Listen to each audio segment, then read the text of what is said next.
Hello and welcome back, friends. How are we doing? Did everybody have a nice trial? Did everybody have a good weekend catching up and looking at the trial again? I didn't. I didn't look at it at all. No, I crashed. I burned.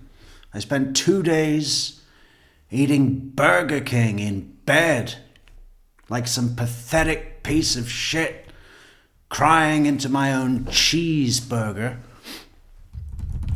But yesterday I did find the strength to finally make my famous Metrix stew. And I'm happy to report that it was a power stew. Excellent.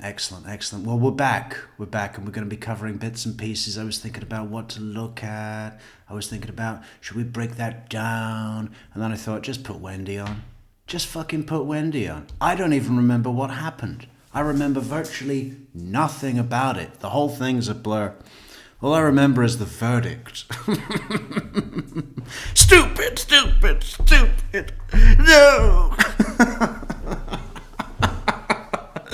We might have to watch that again at the end of this episode if we have time. I think part one of Wendi Adelson's testimony is around the 2-hour mark, which is a pretty good duration for us to cover on one of our little programs at the Metrix studio. We'd like to say a big welcome to all our new subscribers. We had quite a bunch joining us, so thank you for that. Thank you to our supporters, especially those PayPal members, which I have no other available ability to thank. There's no thing on PayPal where I can say thank you so much in a typing message or something like there is on Buy Me a Coffee. So I will say thank you, Catherine M, April B, Jennifer S, and our good friend Acapella. And also a thank you to Jerry Joan, who bought us 5 cups of coffee on buymeacoffee.com just this afternoon. It's been a pretty good weekend. We got a lot done, but we hope you're all okay. We hope you're well and that you will enjoy this program here tonight. Welcome everybody in the chat. Where is our video? This one, but it's the wrong size. I remember nothing about this. This is almost like a fresh watch all over again. And what better place to start than with the devil herself? Donna Adelson's loving daughter. Yes. Good morning. If you can just take your seat for right now, I will swear you in when the jurors re-enter the room.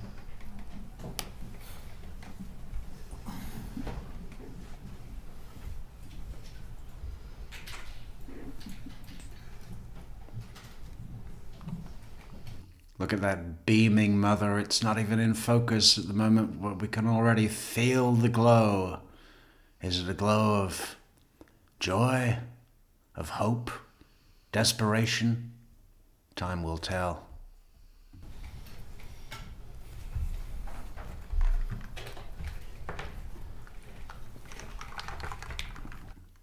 Way to crack a smile. Believe even though Way to crack a smile, you demented old bat. the jurors indicated they did not have to go to the bathroom at this point. If we are once again dealing with the needs of 14 people, they might be in the bathroom, so wait for the knock. Wait for the flush. We don't get to see the jurors. I want to hear them flush. And get some guy wandering in late, drying his hands.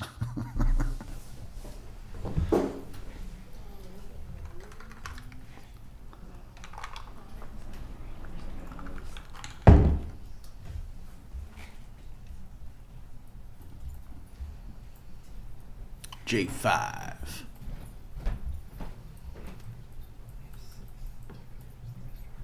Okay. It's fun. I believe that we have a few jurors that do need to use the restroom. If anyone needs to stretch their legs or use the bathroom themselves, please take your opportunity now. Once we start with the testimony, again, the door will remain closed if you exit. Go ahead.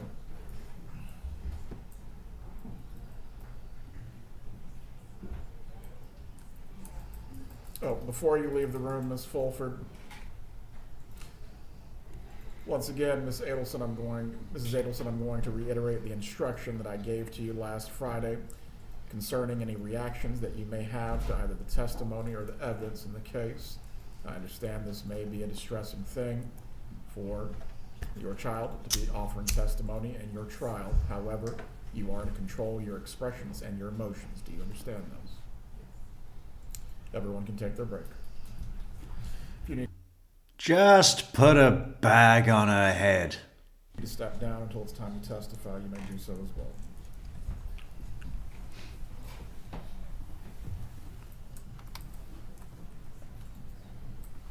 Session. You can be seated.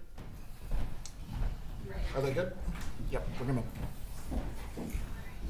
Oh, sorry to pop you down. They're coming back in.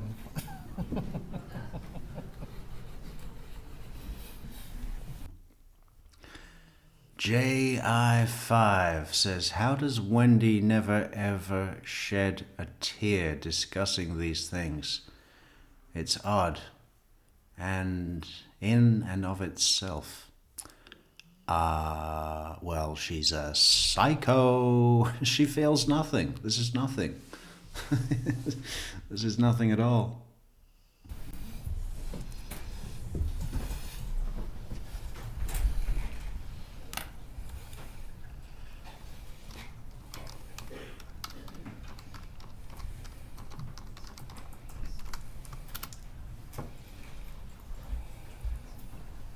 All right, jury entering the courtroom.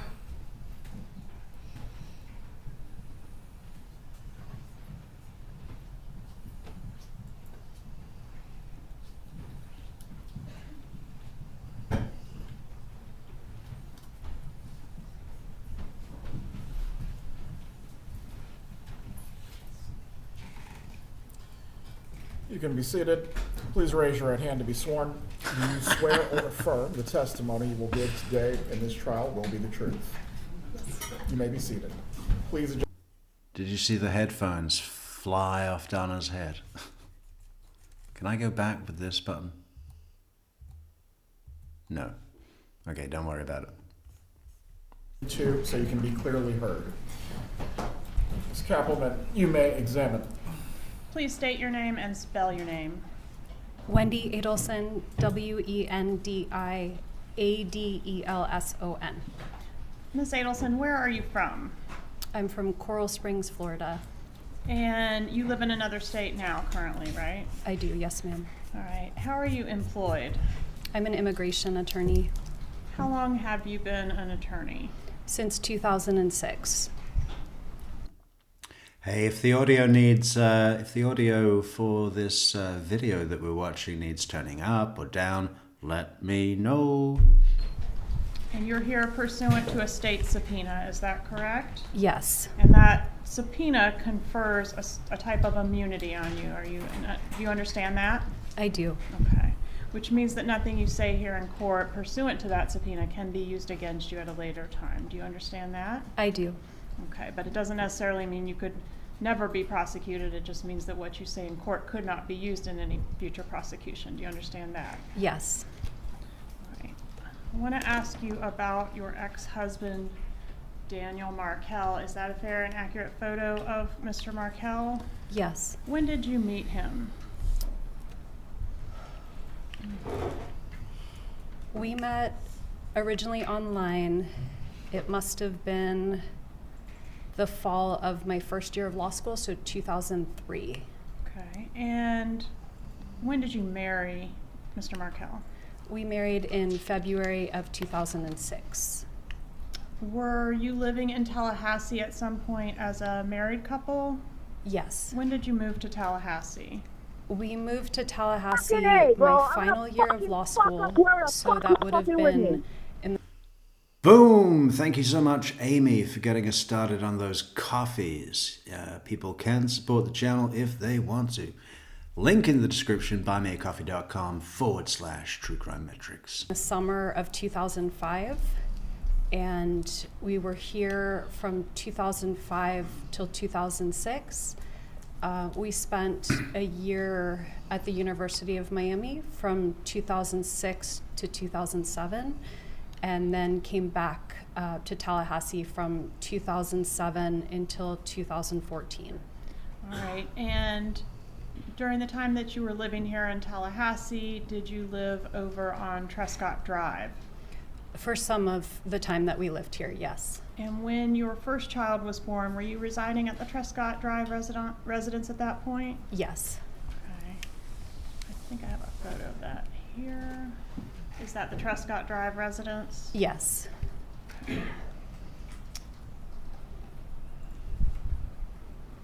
And how many children did you have with Mr. Markel? We have 2 children.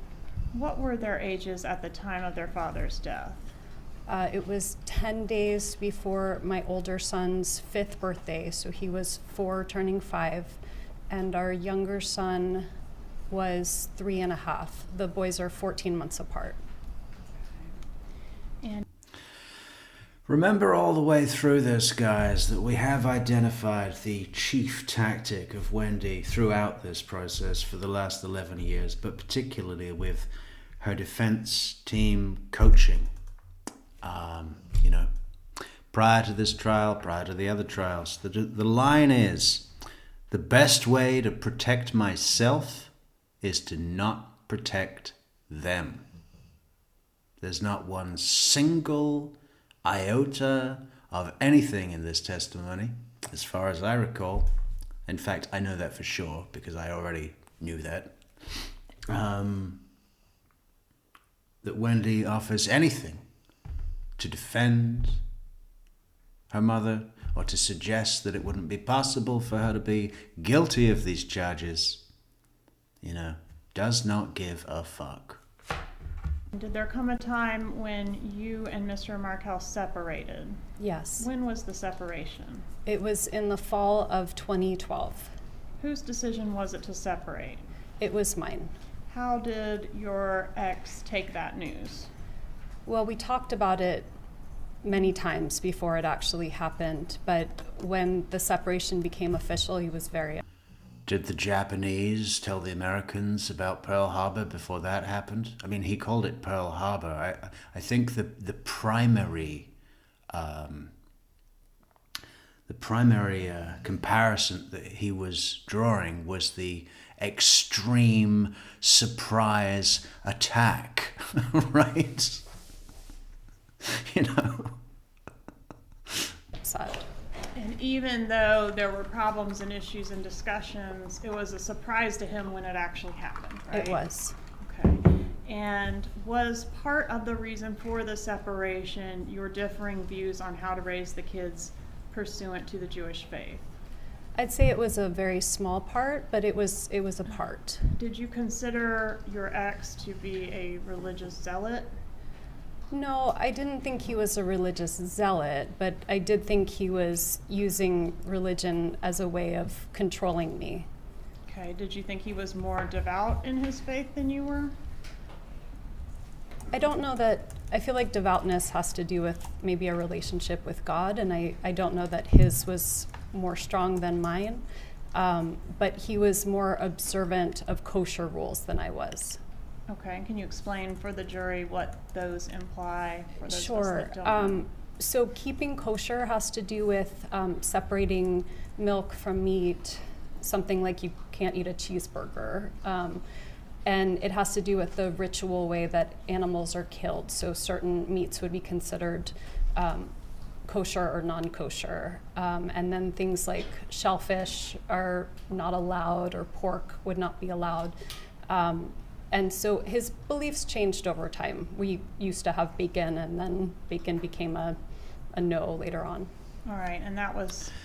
Yeah, so he wasn't a religious zealot, but he did ban bacon, so obviously I had to leave him. Perhaps many people feel that way, I don't know. those rules were something that he was wanting to impose on the children, correct? Yes, Okay. And you were less interested in those kosher rules? it was less important to me. All right. Were both you and Mr. Markel raised within the Jewish faith? We were, yes. When you separated from Mr. Markel, did you move out of the marital home while he was on a business trip? I did, yes. Where did you go when you left the marital home? I went to another property that I had rented for the boys and me. Was that at 3303 Aqua Ridge Way? Yes, Was that located in Leon County? yes. Okay. What was the custody arrangement? Broad terms are fine for this time frame during the separation. I think we were just trying to figure out how to make it work. We didn't have any formal custody arrangement at that time. I remember his parents came to town that weekend and I made sure that he had the boys that weekend. We were just trying to figure out how to make it work until we had something formal. Was the arrangement roughly 50-50 or something else? It would have been roughly 50-50. Okay, and were you mixing it up during the week, or was it a week on, week off situation? It wasn't week on, week off. We didn't settle into that until the first summer, or maybe the second summer. I don't remember. That was more of a summer arrangement. But it was 50-50 and definitely a mix during the week. Okay. I'm gonna publish what's been introduced into evidence as State's Exhibit 60. Your petition. Just before we get onto the petition, I do want to alert you all to a very serious goal that we have for the channel. I will create a goal in the chat and I will show you a picture of exactly what the goal is for. I think it would be great to get a Georgia Kappelman wig for me. So it's about $100, and I think we could do great things in the Metrix studio if we had a Georgia Kappelman wig. There's so much we could do. There's some great skits we could do, right? I think we're going to see good things. We need a Georgia Kappelman wig. I will create a goal. It's available on Amazon. It's $100. It looks pretty good quality, and I think it's close enough to George's hair to make the point and show respect to one of the best prosecutors I have ever seen. So if you'd like to help us with our goal, please do. I'll create that in a moment. And then I was thinking, where could I find a Wendi Adelson wig? And I happened to be out walking soap at the time, and we came across this. And I thought, why not just make a Wendi Adelson wig out of this? I mean, it's almost ready now. I mean, obviously it's a little big. We'd have to trim it down. But as far as, something that says god-awful mess, we could do it, right? If Michelle were with me and we took some shears to this dead palm tree, we would be able to craft a Wendi Adelson wig, almost a perfect match, an identical perfect match. So maybe that'll happen. But in all seriousness, please do help us with our goal to achieve this Georgia Kappelman wig here. Thank you, guys. Was your mom, Donna Adelson, involved at all in drafting your divorce documents? No, Did she ever make any edits to any of the filings that you made pursuant to your divorce? I think she made suggestions, but I had an attorney, a very good attorney, helping me through the process, so she wasn't editing legal documents. Did you ever forward any Thank you, DJ Miller, for the super chat. of your mom's suggestions to your lawyer? I probably did. And when you did that, would you attribute them to your mom, or would you just forward them along without noting whether they were your questions or your mom's questions? I honestly don't remember. Was this a contentious divorce? It was. As part of your divorce, did you file a petition to ask the court for permission to relocate to South Florida? I did. And I think that was your amended petition. Not sure if we can see that very well. Here we go. It says the wife also desires to relocate to South Florida in order to provide a better quality of life for the children by increasing their access to close family and providing more stability and consistency. Who was the close family that was available in South Florida for the boys? My mom, my dad, and my brother.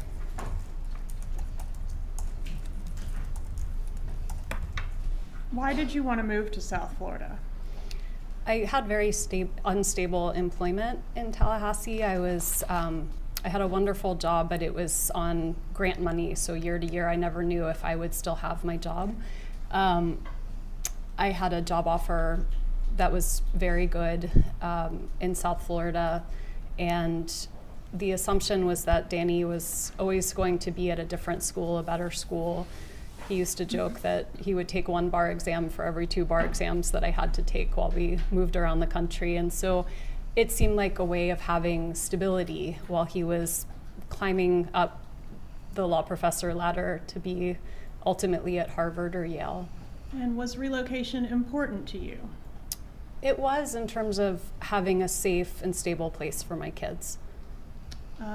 Did you consider Safe and stable place for my kids. Okay, I mean, you're not in the fucking Kingston district of Philadelphia. You know, you're gonna be okay. You know, you've got the creative play school, you've got nice trees everywhere in the neighborhood. I mean, you know. having to live here in Tallahassee being stuck? Or had you referred to it previously as being stuck in Tallahassee? I mean, I may have. The idea of being stuck is if you don't have permission to live anywhere you want to live. But I had a nice quality of life here. Did you consider the worst case scenario to be that you would end up stuck here in Tallahassee if your petition was denied? I don't know. I mean, at the time, I may have felt that way. Okay. Might you have sent an email to a friend on March 24th of 2013 indicating, quote, "I do fear that the worst case scenario that could happen is that I will be stuck here in Tallahassee"? It's possible that I sent that. Would it refresh your recollection to review that item? I'm happy to. It's on tab 6 on one of those binders in front of you. Let me see which one it is. Boom! Thank you so much, Chauncey. Chauncey Myers says, the fact that you have been searching for the best look-alike Georgia wig cracks me up. Take my money. Take my money. Love the comment. Thank you, Chauncey, for the super chat there. It's going to be This one?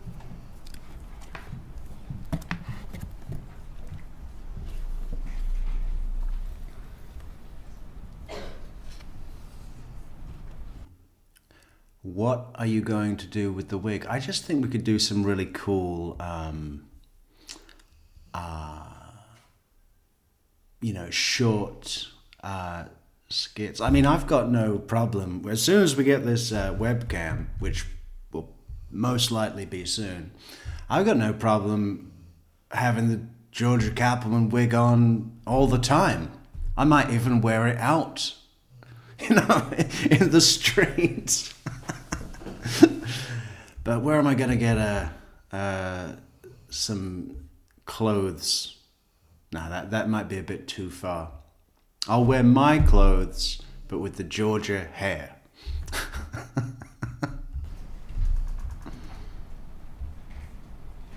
it might be the start of a trend. You know, everyone wants a Georgia Kaplan wig for Christmas 2025, am I right?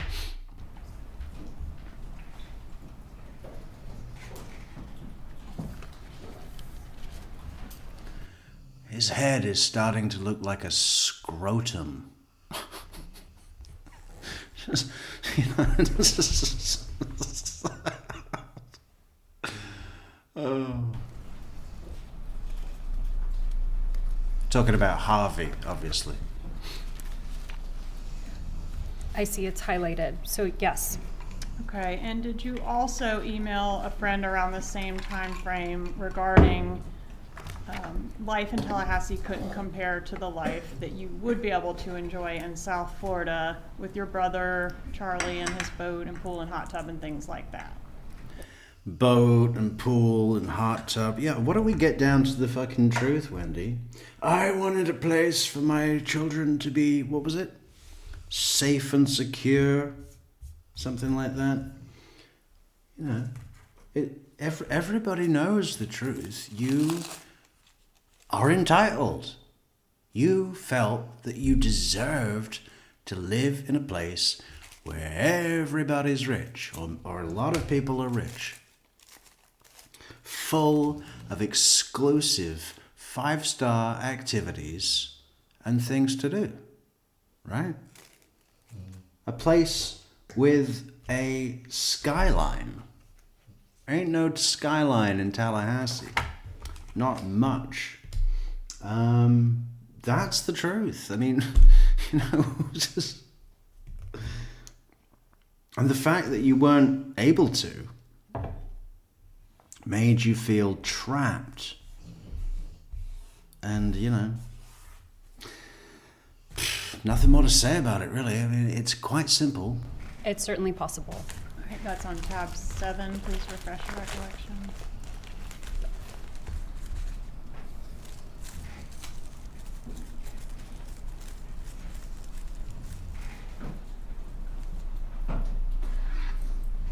Yes.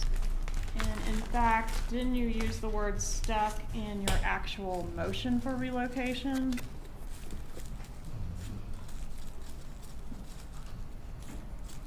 We can get there. Here, the wife is merely stuck in Tallahassee until the husband decides that the time is right for him to leave. So my attorney did write that, and that sounds right. Did Tallahassee feel claustrophobic to you? Well, at this point in time, Danny was making lots of unplanned announcements to my office where we worked together. So I would see him at work.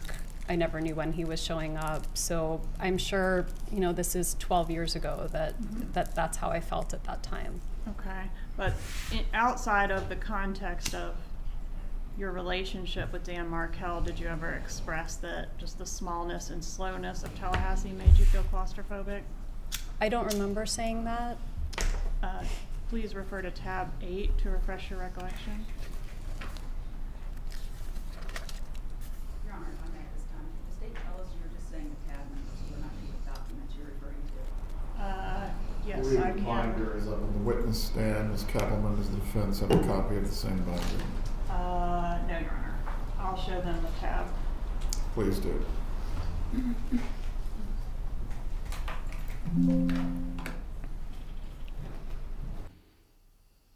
Amy, thank you for the super chat. Nice choice on the Georgia wig. Well, okay, I see what you're doing. It was Amy's who sourced that particular wig. This is her clever way of demanding acknowledgement. So there you go. Well done.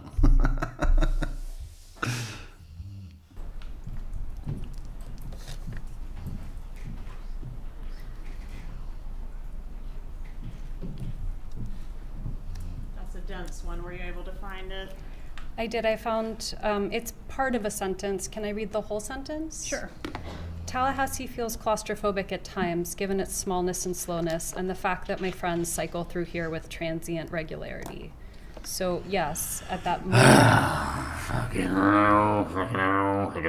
The fact that my friends cycle through here with transient regularity. Hello, my name's Wendi and I try and sound intelligent. Yeah, we know, we've read your fucking book. We've not read the whole thing. Should we read a random short paragraph? Random short paragraph from page 74. This is from chapter 15, entitled Lily. Of course, from Wendi Adelson's book, this is our story. I woke up, panting and sweaty all over. The uncle bleeding eye dream. What? The uncle bleeding eye dream. Oh, I see. She's referencing something. Okay. I woke up panting and sweating all over. The uncle bleeding eye dream. It had been years since I'd seen that face, felt that fear. I'd had enough therapy to know what it meant and to try to get over my childhood traumas from the bastard uncle of mine. But here it was, again, a sigh. I sigh, peel away the covers from my overheated body and get out of bed. I feel anxious and exhausted. Time feels like it is running out for me, and more importantly for my clients. Nothing feels easy these days. I thought moving to Hiawassee Springs was hard, but fighting from the ability to stay in this town in a job that has come to mean so much to me and my clients is a whole other thing. I mean, that's not a particularly good example. I mean, it's a good example of this book being fucking boring, but it's not the over the top. What did she just say? The fact that my friends cycle through here with transient regularity. That sort of shit is all the way through this book. If you haven't read it, I mean, do it. We're going to read the whole thing live on Metrix.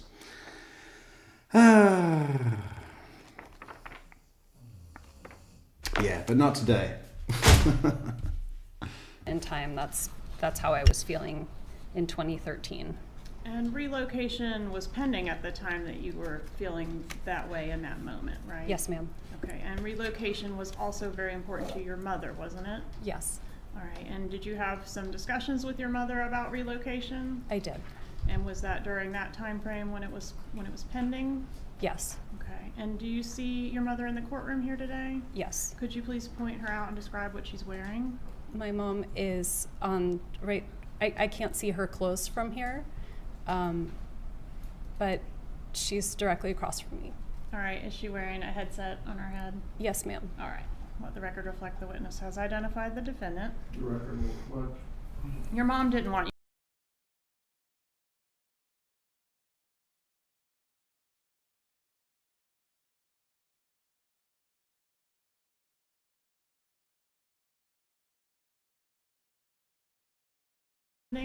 Yes, Okay, and do you see your mother in the courtroom here today? yes. Could you please point her out and describe what she's wearing? My mom is on right. I can't see her clothes from here, but she's directly across from me. All right, is she wearing a headset on her head? Yes, ma'am. All right, let the record reflect the witness has identified the defendant. The record will reflect.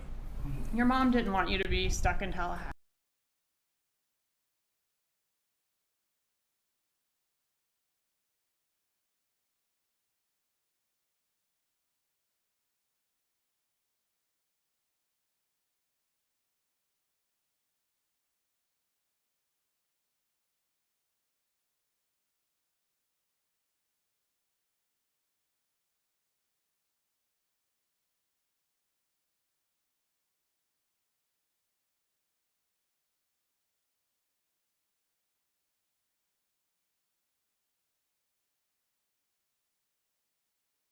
And describe what she's wearing.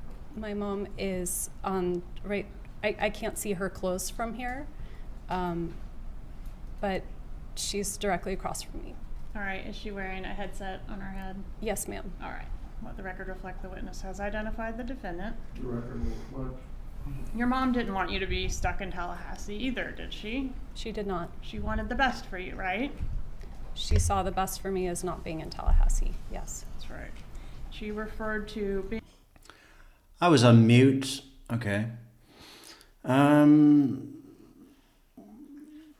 Yeah, we were just saying that the Wendi looking at the mother thing, orchestrated, you know, she's trying to feign, holding back tears. She's like, you know, which would be consistent with, Wendy's innocent, but she's confused and heartbroken and doesn't know, and her heart has been torn out of her chest because she doesn't know if her mother is doing this or not. And it's just, you know, all John LaRoe's advice and not enormously horribly executed. I think that's what I said. It was better the first time when I was on mute. being in Tallahassee, that you were a hostage and a prisoner, right? Yes, she did. Michelle, update, Michelle. We have to show you the new project, very important project. We have sourced a Georgia Kappelman wig. This is our goal for tonight's show. It's $100 and it doesn't look bad. I think it's close enough to Georgia Kappelman to be, you know, respectful of the best prosecutor ever. And, you know, I think people would get the message. So I want to start wearing this wig on the show. And I think we can do a lot of good projects with it. Should we show Michelle the Wendi wig I found? Or, no, I was saying earlier that I was out with Walking Soap and I was thinking, where could we get a Wendi wig? Because that one's good enough for the Georgia Kappelman wig. But as far as the Wendi wig, and then I saw this. And I thought, that's almost perfect. A little big, but, you know, trim it down. I mean, if you were here, Michelle, I'm totally confident that you and I could put together something out of this material that would be the perfect Wendi Adelson replica wig, right? But that's nothing to do with tonight's goal. Tonight's goal is limited and focused on the Georgia Kappelman wig. What is your professional opinion, Michelle? I know that wigs go up to like fucking $2,000, but I think this is a nice balance of quality and price. Thoughts from a professional?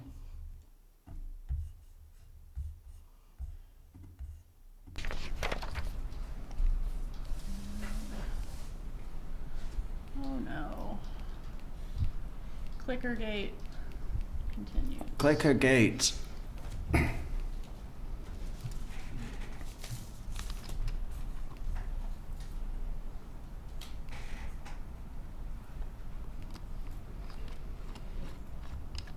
Prisoner. Close enough.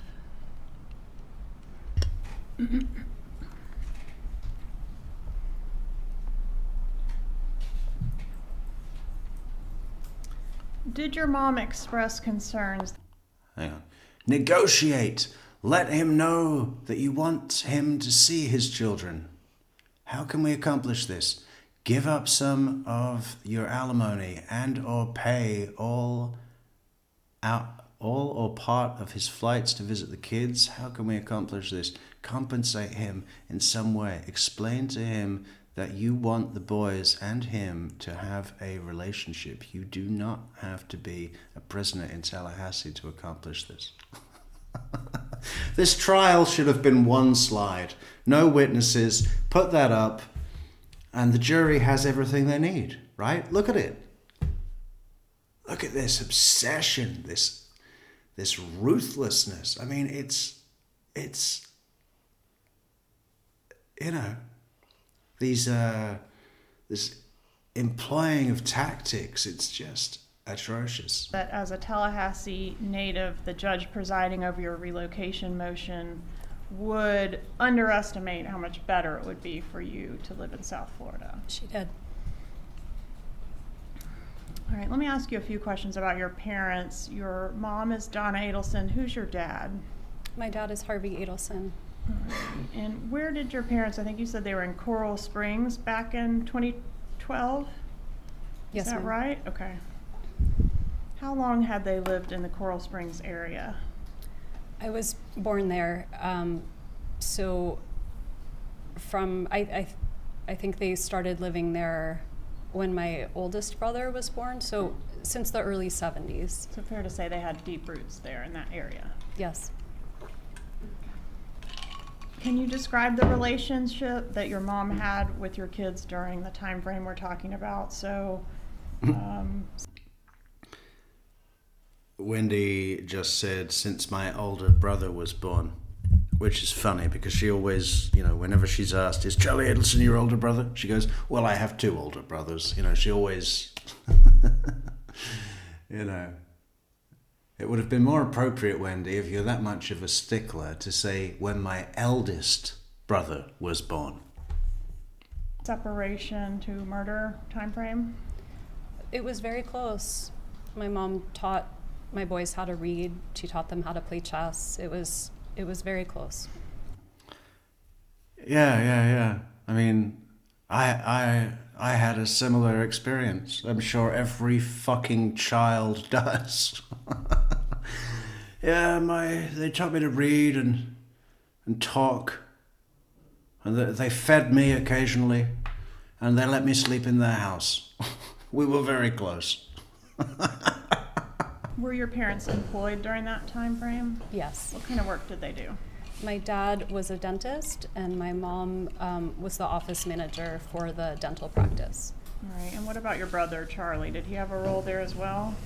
He was a periodontist, and so I believe at some point he purchased the practice. I don't remember what year that was, but he would sometimes work from my dad's office and sometimes work from other offices around South Florida. Was the dental practice, the family dental practice, a successful business? I believe it was. My family never discussed money or finances with me, but I believe it was doing well. Did you discuss your marital problems and resulting legal issues with your mom? I You talked did. about relocation, but in general, you did talk about your woes with your mom? I did. Okay.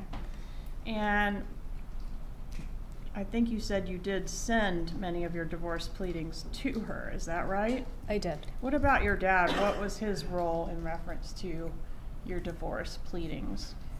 I don't remember exactly. My parents have a shared email, so when I send an email to one of them, I would send it was being sent to both, but I don't know who was reading what or at what time.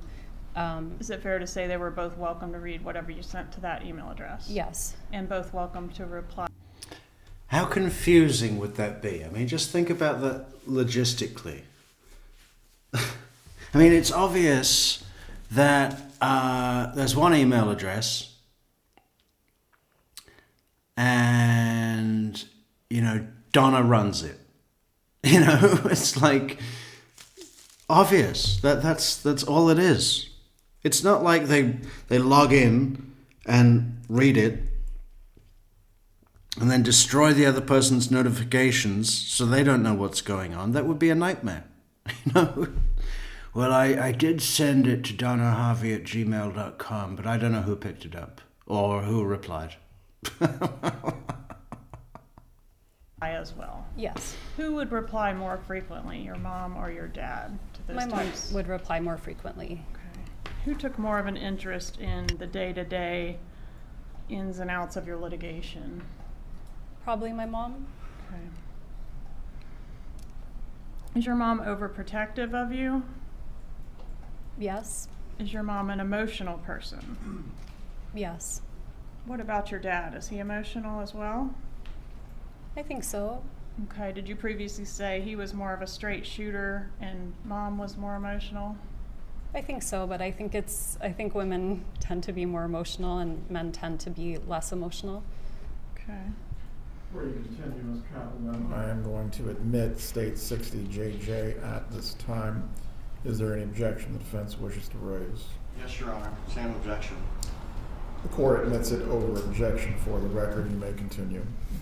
And I think that's the same exhibit that's in State 64AA, Judge. It's not necessary to have duplicates, but because of the way the evidence came out in this trial, that is present in State 64 as well.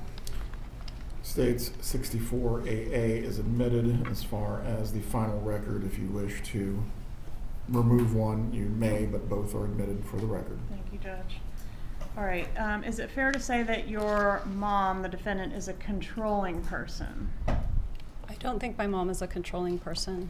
Did you say at one time back in 2013 that your mom operates with emotional subterfuge? I may have said that. Would you like to refresh your memory? I can. It's tab 45 in the binder in front of you.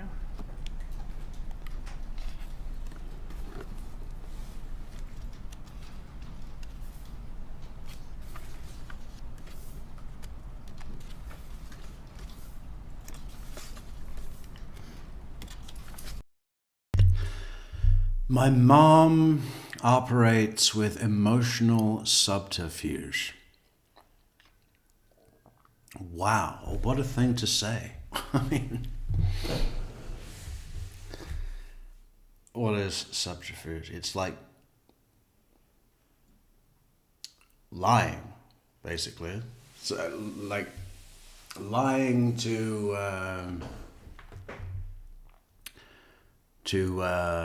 get what you want, right?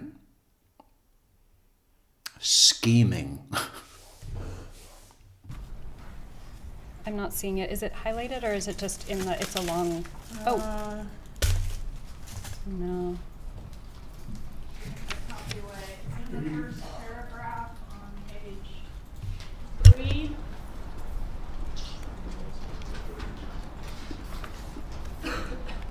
That one, you can just walk up and show the witness the portion of what you wish for her to read to herself. I will, Judge. Page 3. This is 3, I think.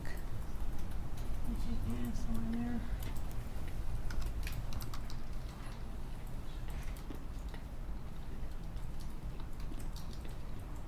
Let me get the other copy. Sorry, I lost it again. What was it?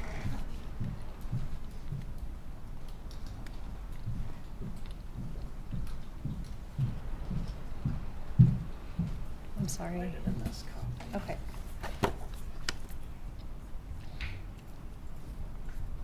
Okay. Alright, so the question was, did you previously say your mom operates with emotional subterfuge? Yes.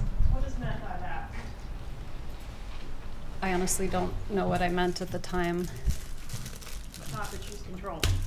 I don't think that's what I meant. Did Dan Markel have a hard time? My mom operates with emotional subterfuge, but she's not controlling at all. That was a very big stretch, so. Yoga. I'm understanding some of your mom's behaviors. I don't remember that. Well, did she think you incapable of driving to South Florida by yourself with the kids? This is back when they were little. Yeah, I don't think she thought I was incapable, but I was breastfeeding and it was helpful to have someone with me. So what was her practice to avoid you having to do that? One of my parents would come with me for the long drive. So they would run. Yeah. It was helpful to have someone with you. But you know what? I mean, you're married. So if you weren't going every fucking weekend, which would be a nightmare for anybody, maybe Dan would have come with you. If it were like the, if you have a family in Tallahassee, you're in Tallahassee with your family, and your parents live in Miami.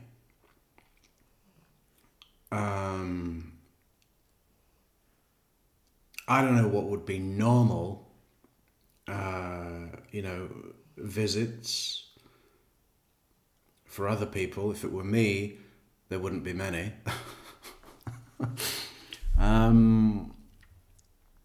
But for normal people that aren't me, let's say once every 3 months.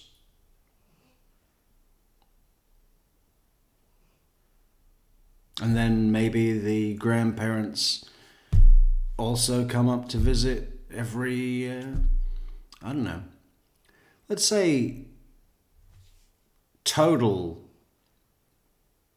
6 visits a year. I mean, that sounds like more than enough.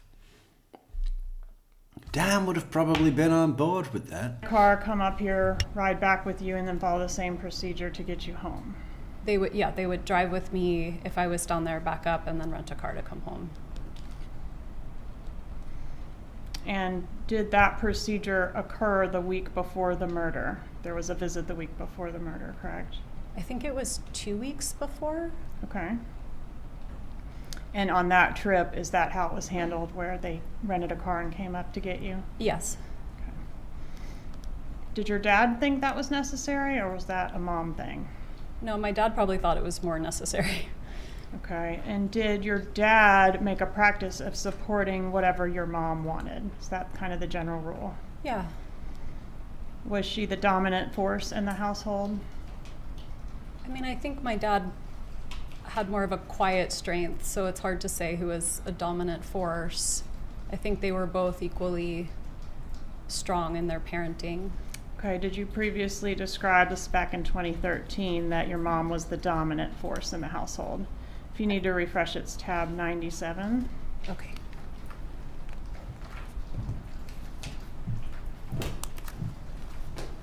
So this one goes up to 93. Is it? Check the very back. Got a few extras tucked in there. I'll just approach with this copy. Oh, okay. Thank you.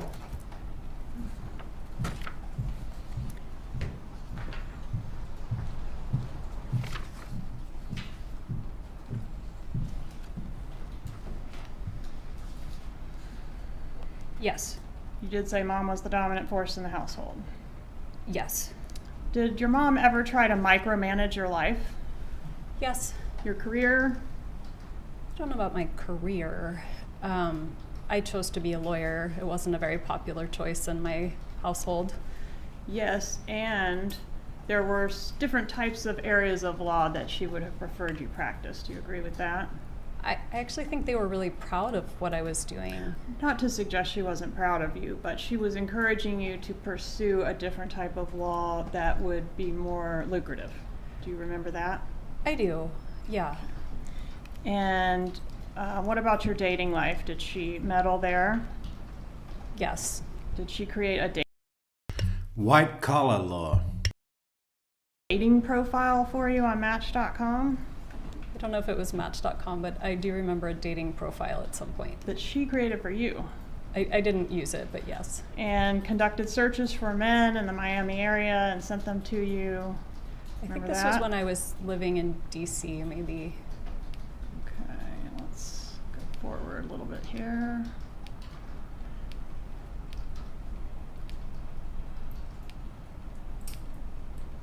Sorry, we'll get there.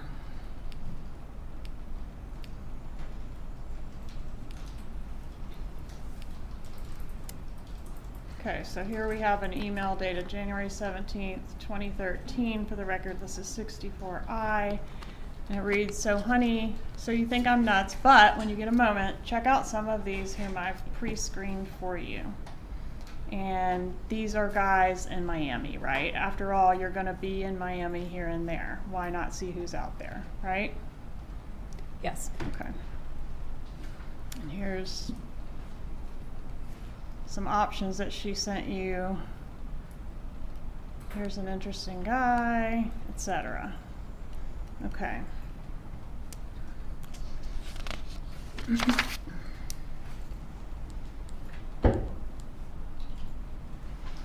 Did you ever feel like your mom was walking all over you? I don't remember feeling that way. Okay, what about specifically regarding this divorce? I don't. I mean, I had a really good attorney, and I was making the decisions I wanted to make. Okay. And did you, back in April of 2013, tell a friend that you were trying to find a way to coexist with your mom that didn't feel like she was trampling your autonomy? I'm sure I said that in 2013. How did your mom feel about Dan Markel in this time frame? Chauncey, thanks again for the super chat. Do you get the money even if your goal isn't met? Yes. Yes. Even if the goal isn't met. But I'm sure we're going to meet this goal. This is the best goal that we've had since the goal of something else. The Georgia Kappelman wig, 21 just joining us. This is the goal. Please help us reach our goal. At the top of the chat where it says goal, you can help us achieve this Georgia Kappelman wig goal.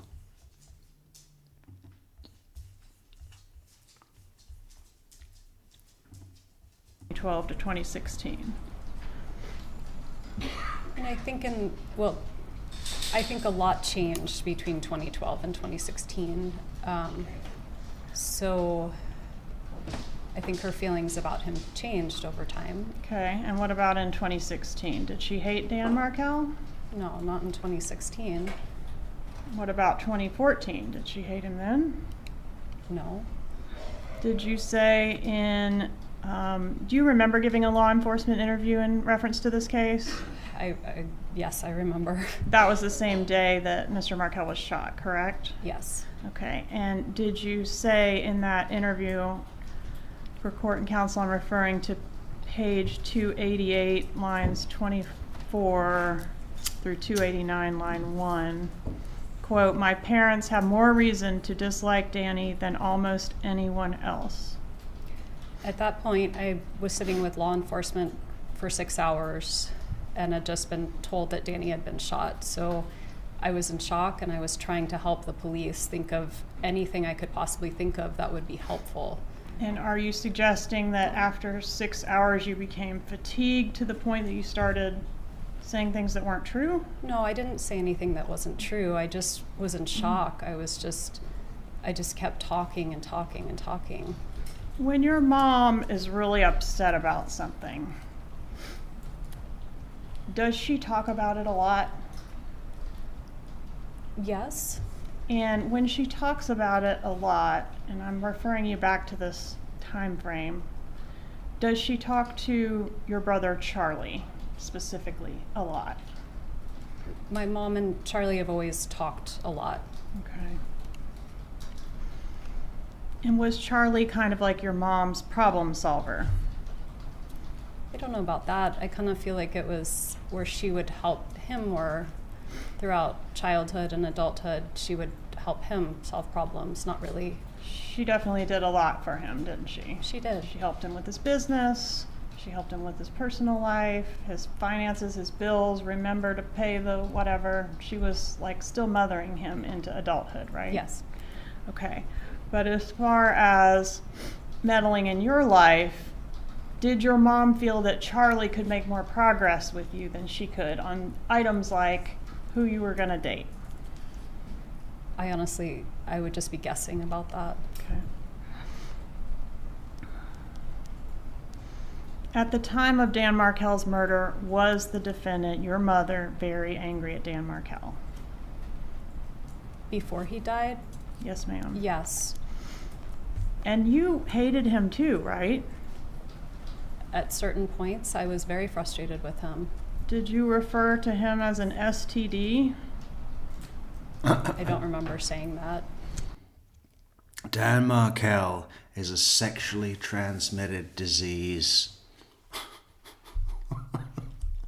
I've never heard anybody be called that at all. Ever. He's an STD. What a strange. Of course, she's got to bring the sex into it, hasn't she? Primary focus. Psycho. Tab 5.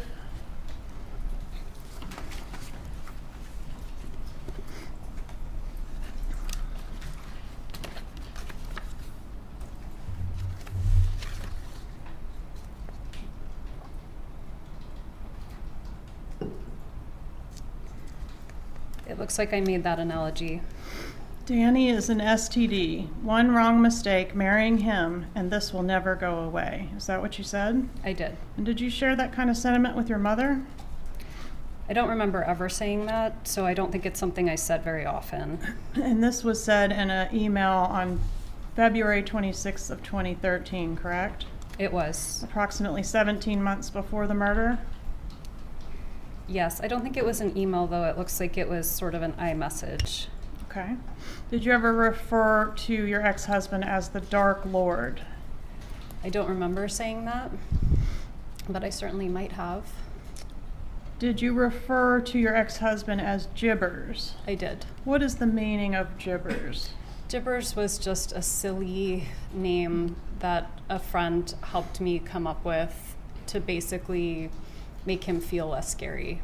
It was nonsense. Did it reference Jew in boots? That I don't remember. It wasn't a friendly name, right? It was a silly name. Did you ever say that you hated Dan Markel? It was a silly name. Just a silly name, that Jew in boots. What does that even mean? What is a Jew in boots? Let's see if that means anything. What is a Jew in boots?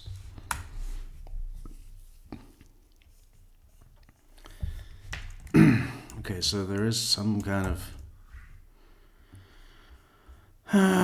description here. No.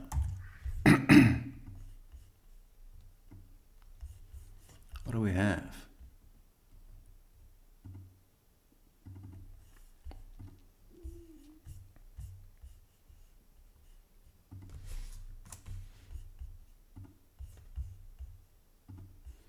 Whoa, too big.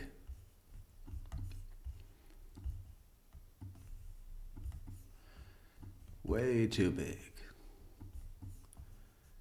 Jew in boots is not a common phrase with a single meaning. Rather, it likely refers to a specific Jewish individual's personal experience and the significance of their footwear, particularly during the Holocaust, as evidenced by historical accounts and museum collections. For example, Istvan Peck wore his work boots for forced labor and while in hiding, and other Jewish individuals like Rachel Margolis wore boots for partisan activities, making the boots a tangible reminder of their lives, struggles, and survival. I'm gonna fucking fuck up where the fuck you fucking with me.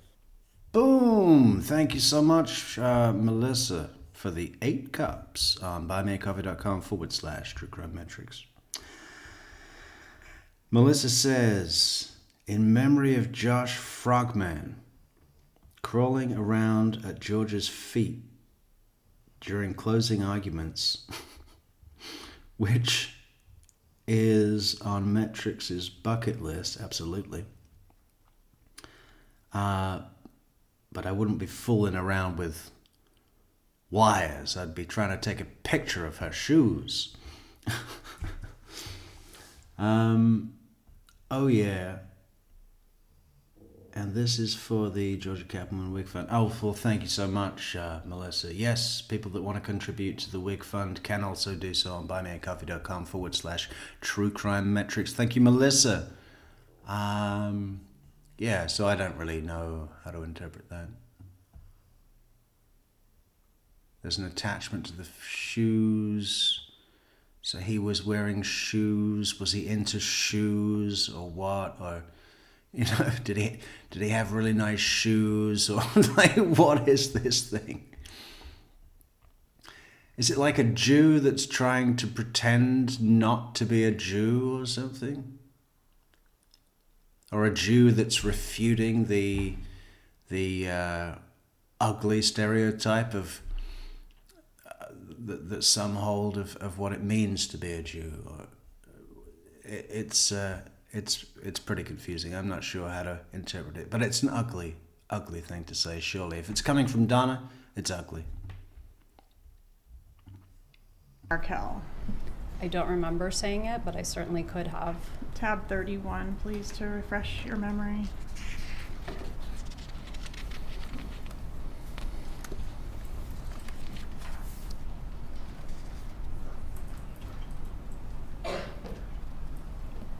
I said that I hate him in this moment. Introduce it. Yeah, in this moment, just in the moment. Okay, and did you say in that email, that same email, quote, I hate my children's dad? I did. And do you agree that email was sent approximately 15 months before Mr. Markel was murdered? It was in April of 2013. Yeah, I think that's right. Yes, ma'am. The approach with what I've marked as 56A, B, C, and 57. I asked you about the Gibbers nickname. Did you have that nickname stored in your cell phone as Dan Markel's contact name? I did. Approach and show you these exhibits and ask if they're fair and accurate. Contacts 56A. Who is that a contact for? You know. It's my mom's phone number, so that would have been. It's a picture of Ben as a little guy and my mom. Okay, so fair and accurate contact Yes. from your phone for mom at that time. Yes. Okay, and then 56B. That's my dad. And that's his phone number. It is. Okay, 56C. That's my brother. Charlie. Yes. Okay, fair and accurate phone number for him at that time. Yes. And then 57 is that the contact you had in there for your ex-husband, Dan Markel. Yes. Alright, Judge, at this time I'd ask to move into evidence 56 and 57. Any objection? No objection. States 56 and 57 are admitted at this time.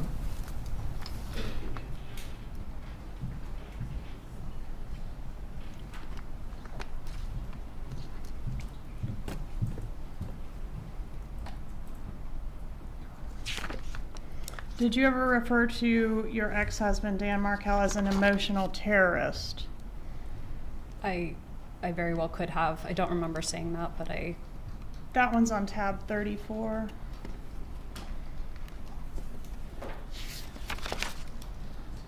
I'm so sorry. Is that? Yes, I believe it is 34. It is. I see it.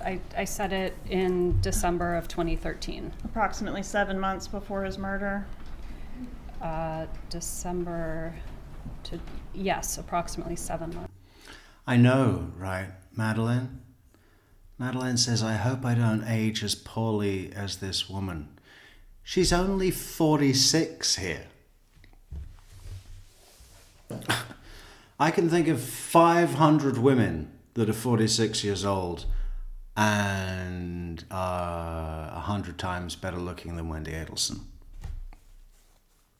It's, and there's still these weird people out there that are like, man, she's a total psycho, but damn, she's fine. What are they looking at? And tab 35, in June of 2014, did you say of your ex-husband, I hate him so?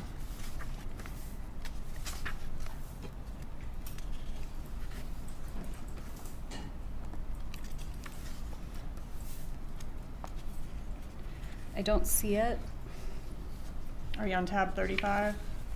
No, I was on tab 34. It's tab 35. Sorry, yes.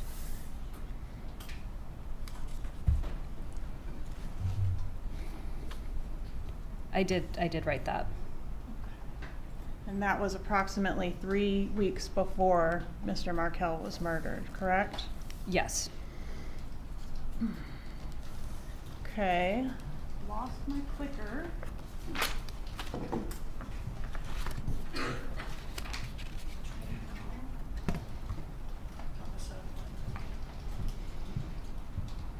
Clickers are a real problem for me.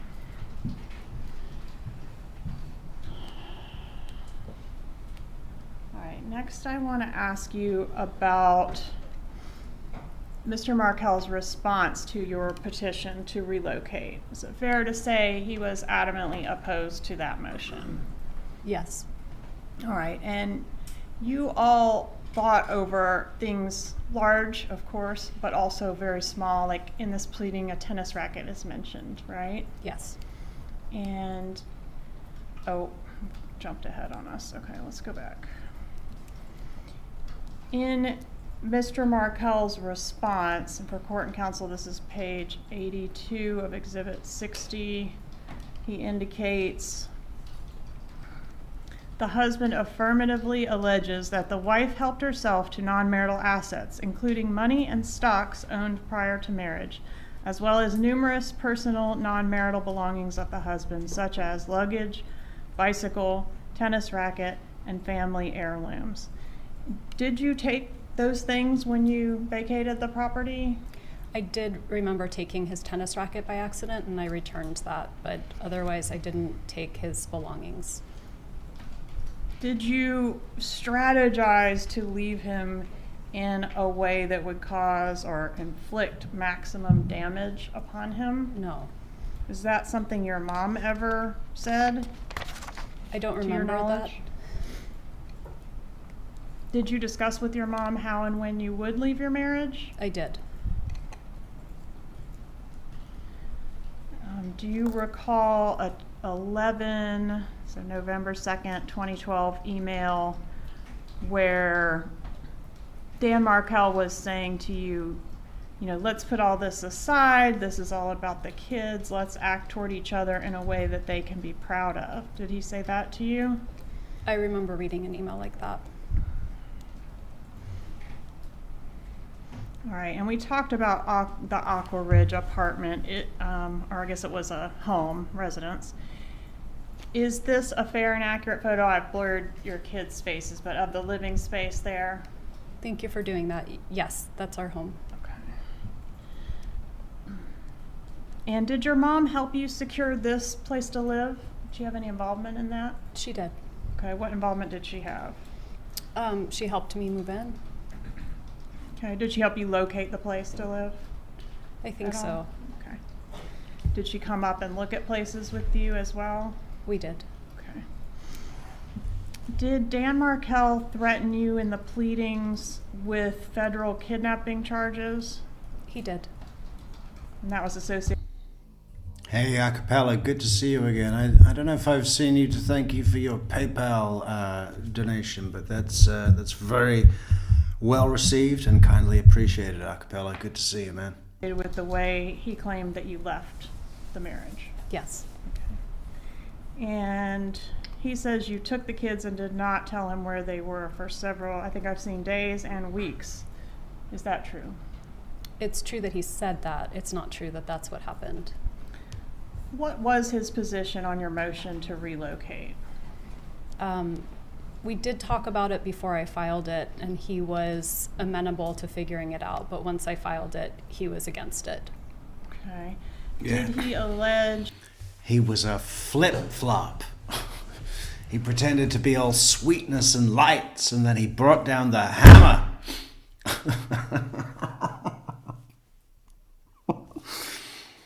Oh. It's real easy to argue with a dead guy, isn't it, Wendy? In his response that the sole stated reason that you wanted to relocate was to be closer to your parents. He did say that in his response. Right. And is that the response that your mom referred to as his 23-page rant? Probably. And she had a lot of thoughts about that particular filing, didn't she? Yes. Okay. And she laid those out in an email to you. I know you remember. That's the whole your non-negotiable is relocation. Yes. Do you recall having 2 long mediations to try to resolve your divorce without a trial? Yes. And were those mediations successful? They were not. Was Mr. Markel seeking to depose your mother as part of the divorce proceedings? I don't remember that.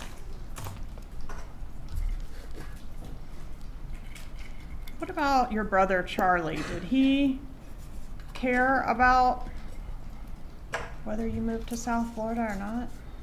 I think so. I mean, I think he would have liked for me to be closer to him and have the kids closer to him. Would it have been okay with him if you had made a decision to stay in Tallahassee? I would have imagined so, yes. And after the relocation motion was denied, you were kind of like, well, maybe I have to stay in Tallahassee. Wasn't there at least a moment of that for you? I mean, it wasn't maybe, that was the court's decision, and I respect the court's decision, and you know, I would make the best of it. What about Charlie? Was he outraged by the court's decision? I honestly don't remember him being outraged. But to your mom, it was a big deal. My mom was really upset. Yeah. It was described by your mom in several places as like a life and death proposition. Do you agree with that? I think my mom thought my life in Tallahassee wasn't good.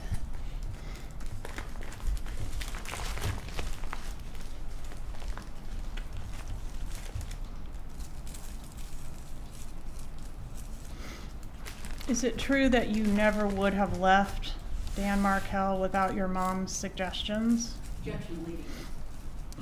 Overruled, she may answer the question based on her own knowledge. I would have left Danny regardless of anyone else's input. I was very unhappy. Did you ever write that you would have never left him without your mom's suggestions? I don't remember saying that. Please refer to tab 41 and see if it refreshes your memory.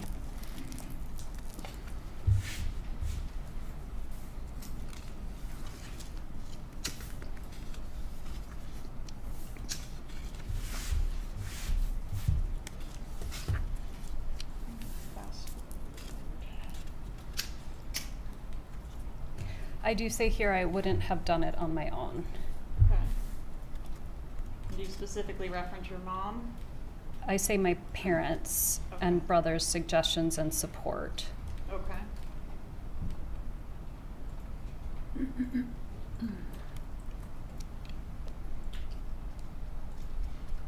I think because I wasn't happy, but part of me thought maybe I would just stay until the kids grew up.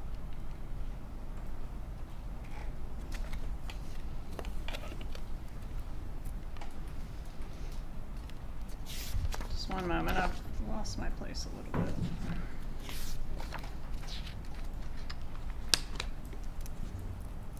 All right, I think you already testified you did not offer your mom your divorce petition to edit. Is that your testimony? Sorry, Did you What's the send your question? divorce petition to your mother to assist you in editing it? I don't remember doing it. Okay, and did your mom also pretend to be you to Mercer University to help you complete your divorce affidavit? I have no memory of that. Got a little pop out here of this email from your mom. Obviously, I pretended to be you contacting these financial institutions. Is that something that she would normally do on your behalf? Pose as you? I had very little understanding or involvement of my financial situation, and so that might have been an account that my dad had created for me or that had like co-signatory authority, so that's possible. Okay. And here, did you forward a letter that was written on or sent to you on December 19th of 2013 from Dan Markel, where he was kind of wanting you back and making a lot of concessions? I'll stop coming home late, etc. Do you recall that I do. long email? Did you forward that to your mother? I very well may have. And do you recall she replied with sort of a paragraph by paragraph breakdown of that, Dan Markel email? So I see that here. I mean, I certainly didn't remember, but I see that there's a response here. Okay. I think I've got her responses. Did you respond to her? Very nicely done, Mom. This is great. It looks like I did, yes. Okay. And then we go to L.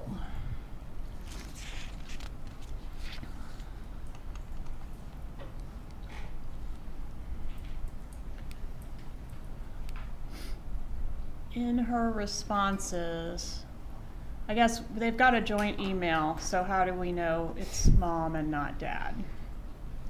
Do we? I don't. Does Dad send responses like these? This is all the response.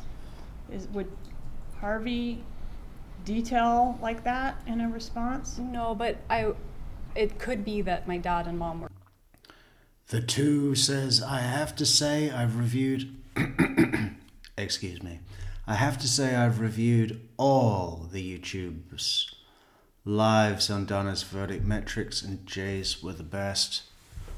The best! I haven't seen anyone's.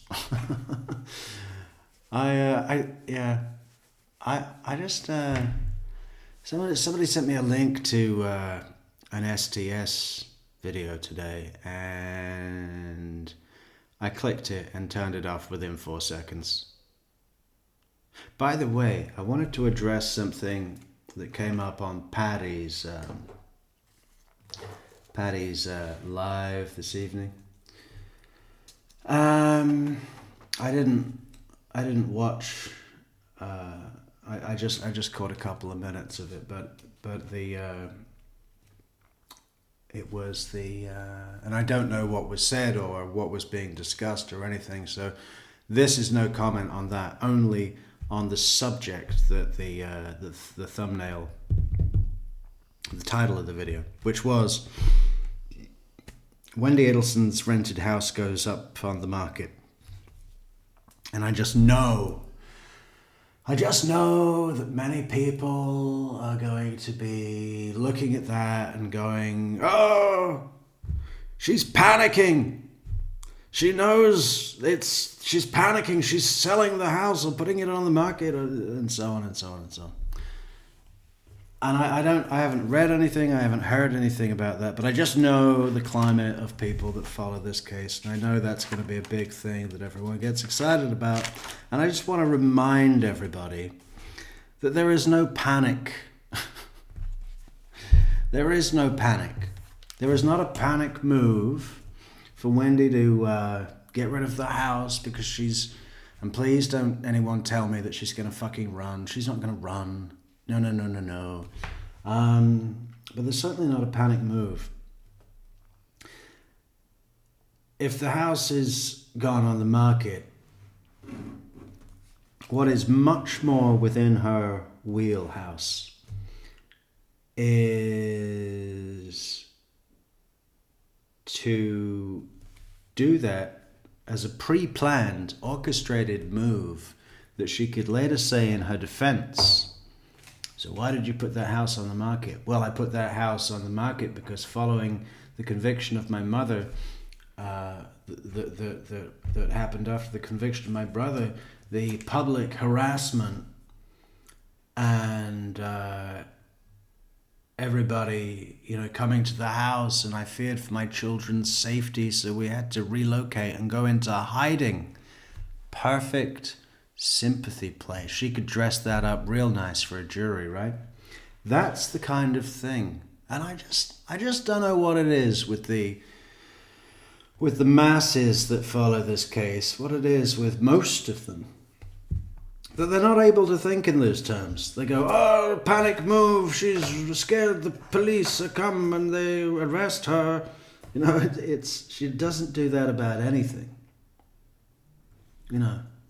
I'd say it's likely that would be on a plan from years ago.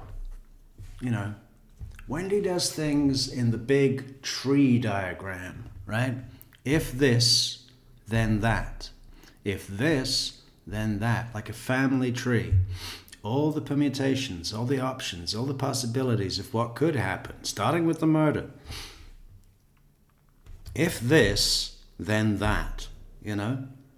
It's an amazing, intricate weave.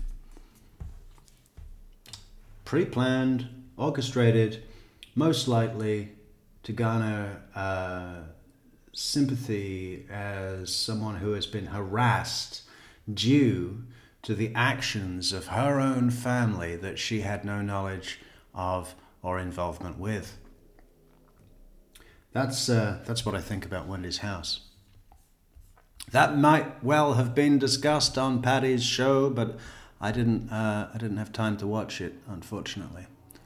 But that's what I think about the subject, anyway. Talking, and that she was the scribe, right? That they were, that it reflects both of their thoughts, and that my mom's the one writing it. And many of the emails are signed Mom and Dad, or they reference Dad and I feel this way. Was it common for your mom to express for the two of them a certain position? Yes.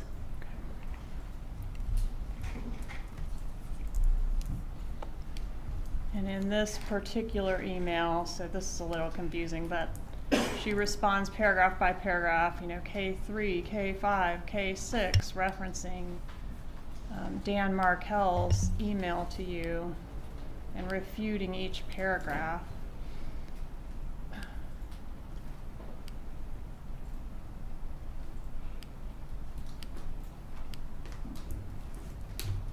And she felt that his position was outrageous, right? Yes. And she thought his religious practices were extreme, didn't she? She did, yes. She was extremely concerned about the well-being of the children in reference to his religious practices. Yes. She wanted a psychological evaluation of Mr. Markel. Yes. He didn't need a psychological evaluation, did he? Honestly, I don't remember. Was he an extremely intelligent, accomplished law professor? Yes.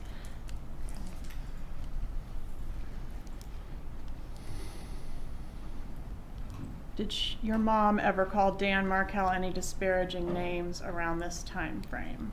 She did. Okay, including piece of shit? Yes.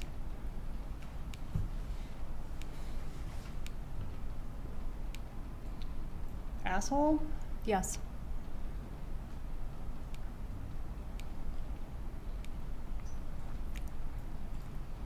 A narcissist? Yes. A bully? Yes.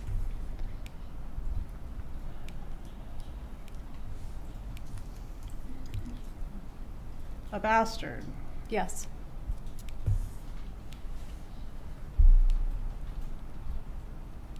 A fucker?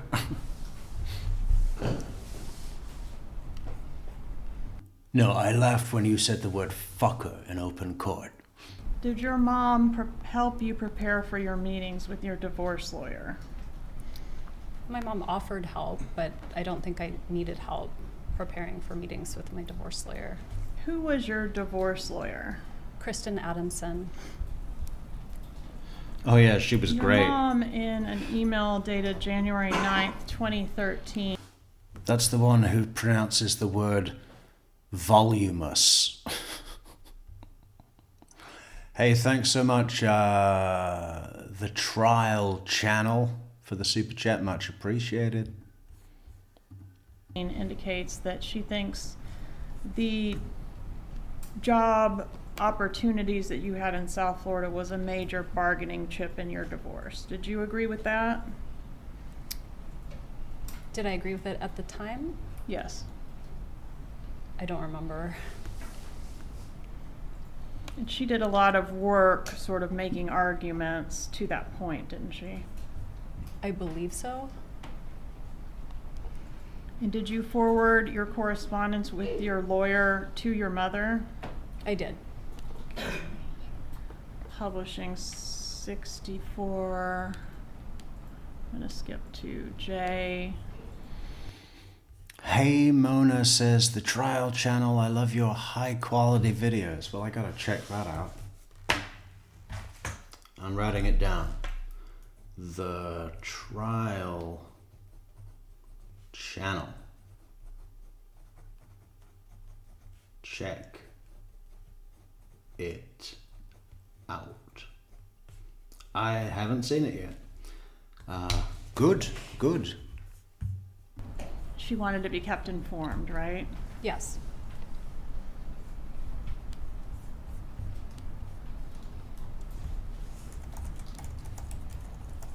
Your mom mentions, let's see if I can find it.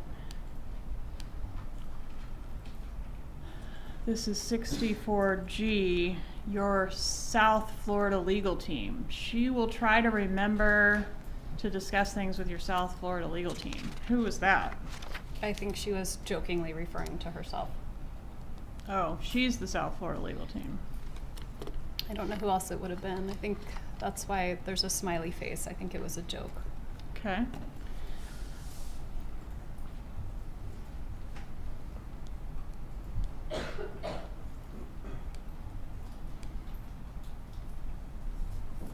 More questions for your upcoming hearing with your attorney. Did you forward your mom's questions or ask your mom's questions when you met with your attorney? Probably not all of them, but if there was something that I thought was useful, I probably forwarded it or had a conversation about it. And here you can see in paragraph 2, your mom referred to Dan Markel as Gibbers as well, right? It was a silly name, yeah. Mm-hmm.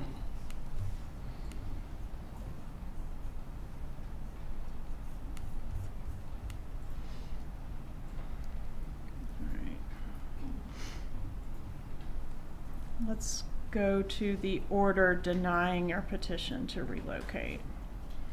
Was your mom aware that the order was filed? Yes. Okay. And this is language from the order denied with prejudice, meaning you can't re-raise it, right? Right, you can't refile.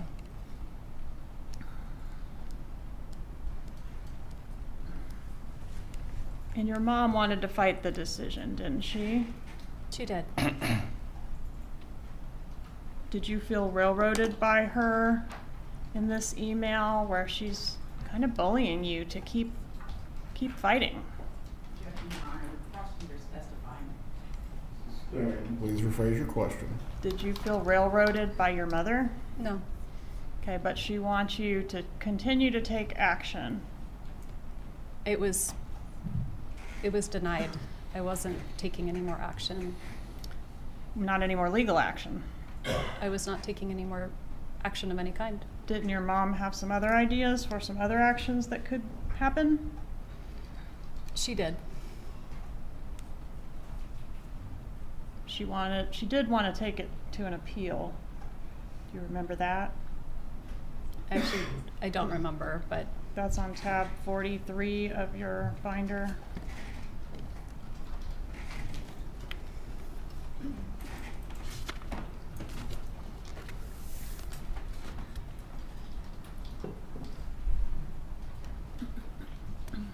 yes, I see. That's a good point. Silver tresses. Evidently, Adelsons are genetically unable to shed tears. We've never seen one of them cry.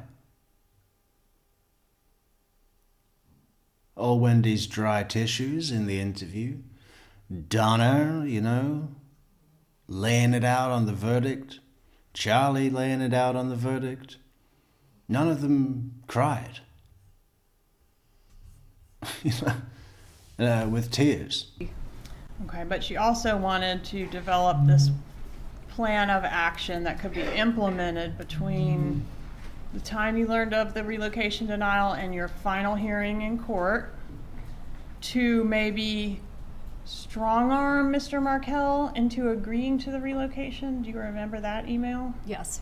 Okay, and she had some ideas for how to do that, right? Yes. And she said Gibbers hasn't beaten the Adelson family yet. Yeah? Yes. Okay. So what was her plan of action? What did she suggest you could do to get Dan Markel to relent and let you take his kids to South Florida?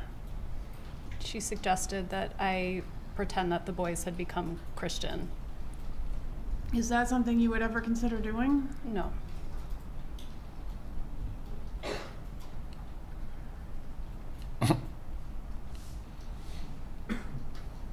She was going to pay for them to get instruction on the Christian faith, right?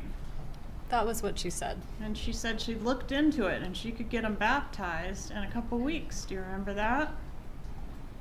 I don't remember, but I'm sure it's here.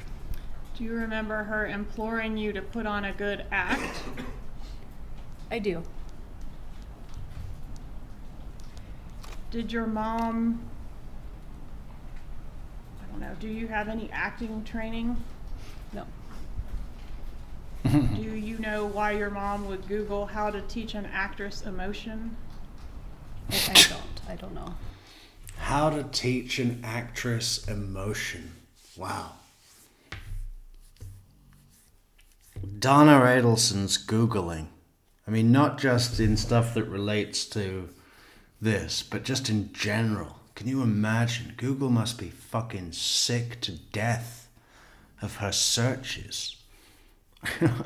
Somewhere on a server in California, there's probably the whole thing of her entire, internet cache history stored on a disk under lock and key. Fascinating. I'd love to have a read through of that. I bet some of it's fucking hilarious. Did she ever share with you or forward you any tips on how to bring emotion or fake emotion? Not that I remember of any kind. All right. What about a financial offer? Was that part of it as well? Yes. What was the financial offer to be? I think it was $1 million. Who was going to pay the $1 million? My mom, my dad, and my brother. And they were going to pay $1 million. You didn't have to pay any of it? I don't remember having to pay any of it. Okay. And they were going to give Dan Markel $1 million for what? So that I could relocate. Okay. Did you ever make that offer to Dan Markel? No. To your knowledge, did anyone make it to him? I don't think so. Would it have worked? I don't think so.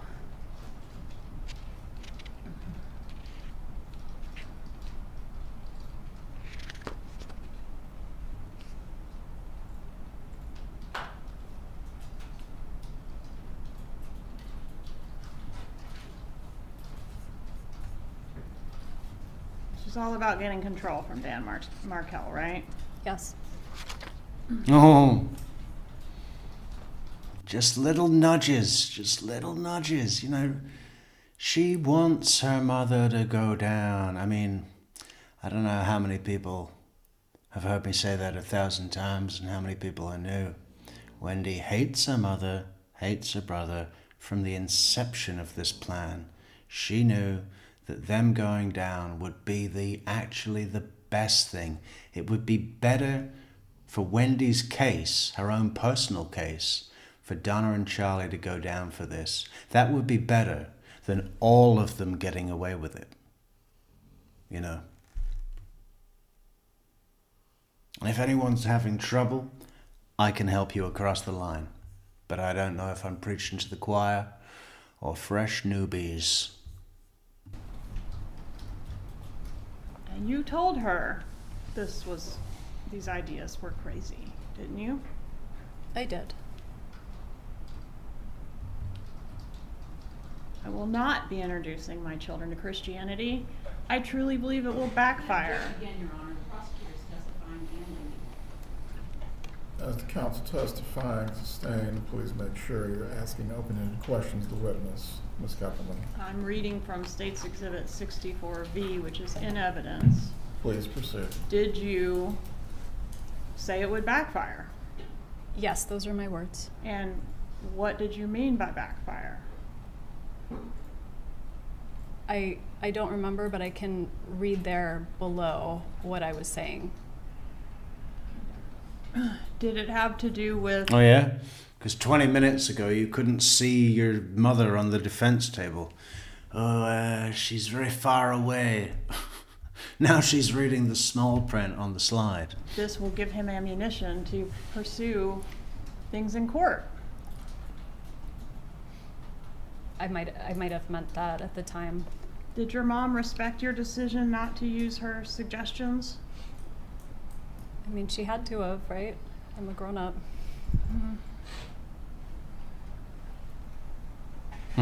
She kept pushing though, didn't she? Little shaky. Fucking A, bro. I'm gonna fucking fuck up where the fuck you fucking with me. Hey, thanks so much on the mountain. We gotta go back a second there. There's a slight, I think this might be the portion where, it's the first time I've seen Wendi kind of be shaken by something, and there's a confidence in Georgia that's, also present. I'm wondering if it's the first time that Wendi has been aware that Georgia has access to the email that she's displaying, which is clearly Wendi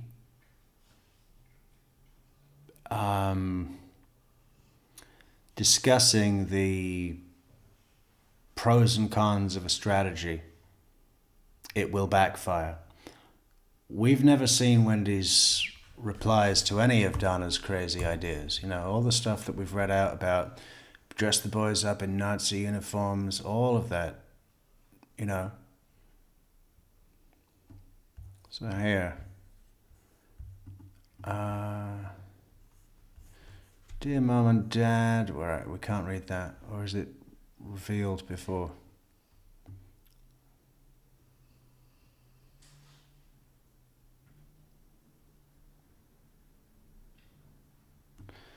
Right, we don't have that right now, but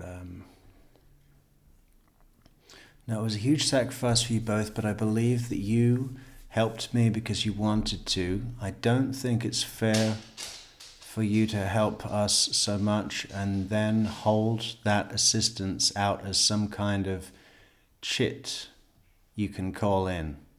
This favor you are asking me to do is not okay. Either way, I truly believe it will backfire.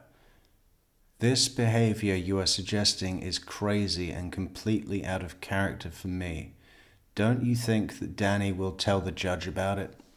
Don't you think I will lose the right to any Jewish holidays and perhaps access to the kids for that kind of behavior? This whole divorce and the proceedings are not something to be won or lost. It makes the whole thing unnecessarily competitive.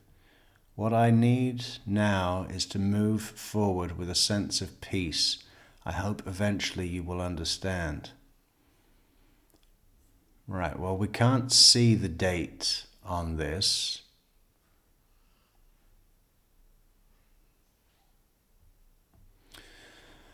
But it's clear. You know what I've been saying about Wendi buying the house in Tallahassee, how that was an act. She was never going to buy a house in Tallahassee. That was just said as her way to push for the murder to happen as soon as possible. I'm going to get locked into a deal. Danny's won. I'm giving up. I can't do this anymore. I'm going to make the best of it in Tallahassee. Mom, I'm going to buy a house, a nice house for me and the boys. We're going to make it work here. It's all over. You know, obviously Wendi didn't want to do that and hadn't given up, but the best way for her to press her mother, to press her brother to get this murder done was to pretend to buy a house, which was after her motion for relocation was denied with prejudice. It cannot be applied for again. So this email is after that. And it's all built there, right? What I need now is to move forward with a sense of peace. I hope eventually you will understand. What it says between the lines here is courts haven't worked. You need to get the fucking murder done now. You know, and her her refusal to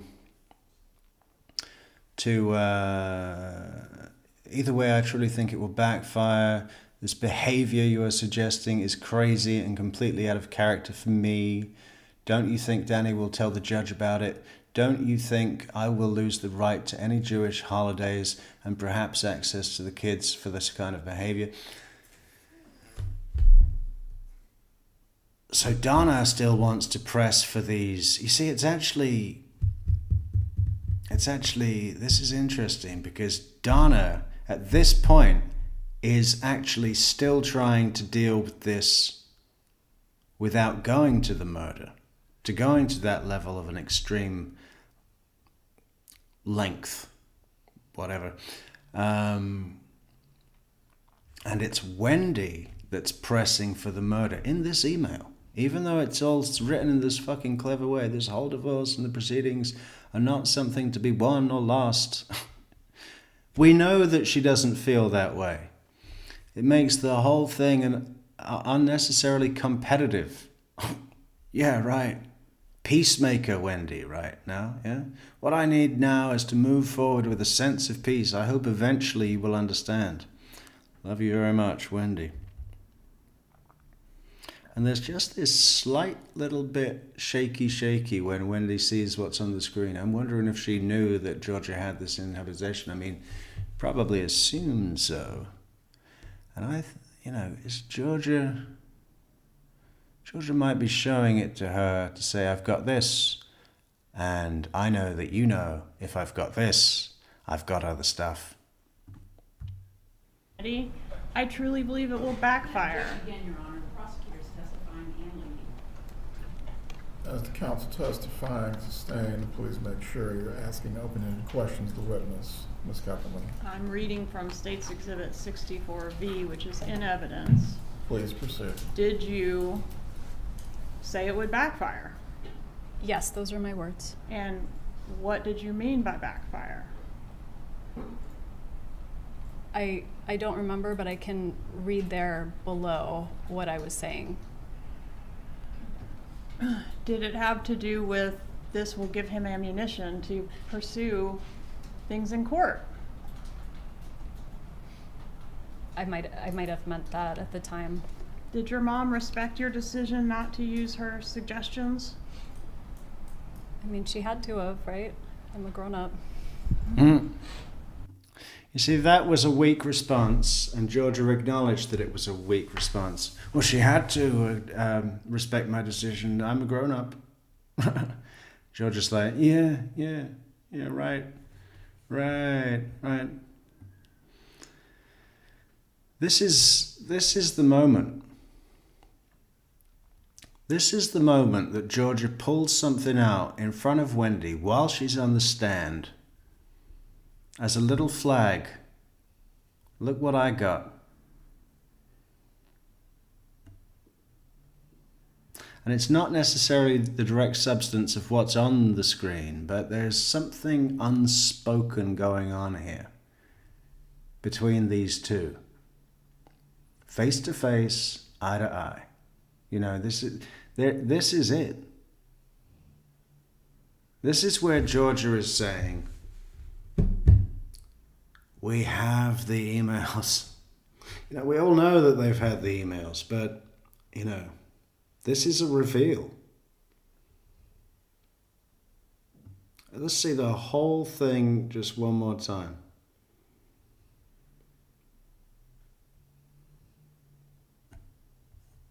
Never, never, never give up.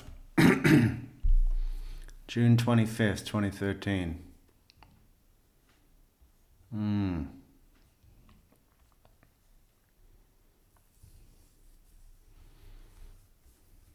Should we go to that full email? Where is it?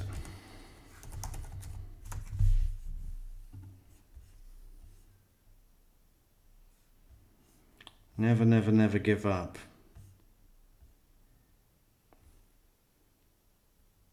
Please read, very important.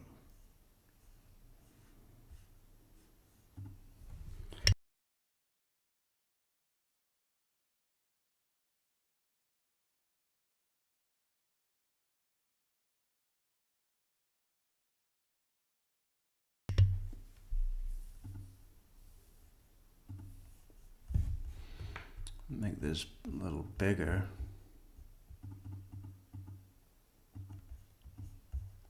Pull that comment down.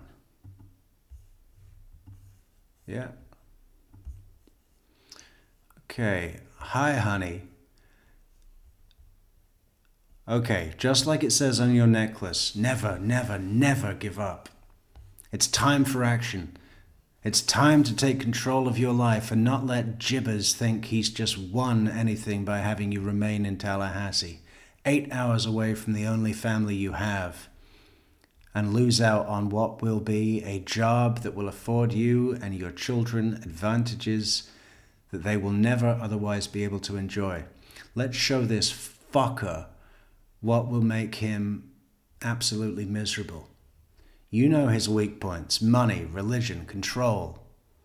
You have 5 weeks before your court date. I know you have a job that keeps you very busy. However, the rest of your life, and consequently Dad's, mine, and yes, even Charlie's, will be affected by how well you can perform, act before July 31st. You can be a good actress when you want to. I've seen you in action. You need to put on the performance of your life. Jibbers hasn't beaten the Adelson family yet. You have a very strong family behind you. Just remember that. Dad and I have done everything we could to try and help you for the last 10 months.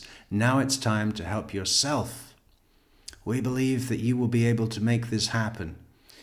If you can put these actions before everything else this next month, and you know that you've only got the kids a limited number of days to do this, we believe that Jibbers will be saying, "Stop this." And you'll be telling him, "You wanted me in Tallahassee. My children are going to fit in this Bible Belt. They're going to church every time I have them. I'm having them privately tutored at home to get them caught up on Sunday school classes that I've registered them in for the fall. The class time coincides with the service I'll be attending. Tell him that you've got a new outlook on life, a new hope, and you'd like to go to heaven. Perhaps he would like to join you and the boys at church." Plan of action. 1. Take photo of the boys, dressed nicely, standing at the front door or by the sign of a Tallahassee church. Then change your Facebook status photo to one so everyone will see this.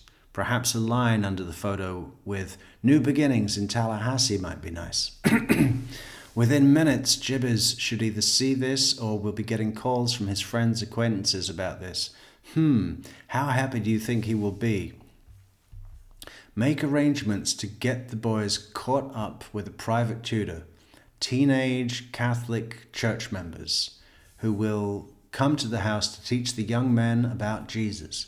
If you don't have time to arrange for this to happen, I will happily do it for you.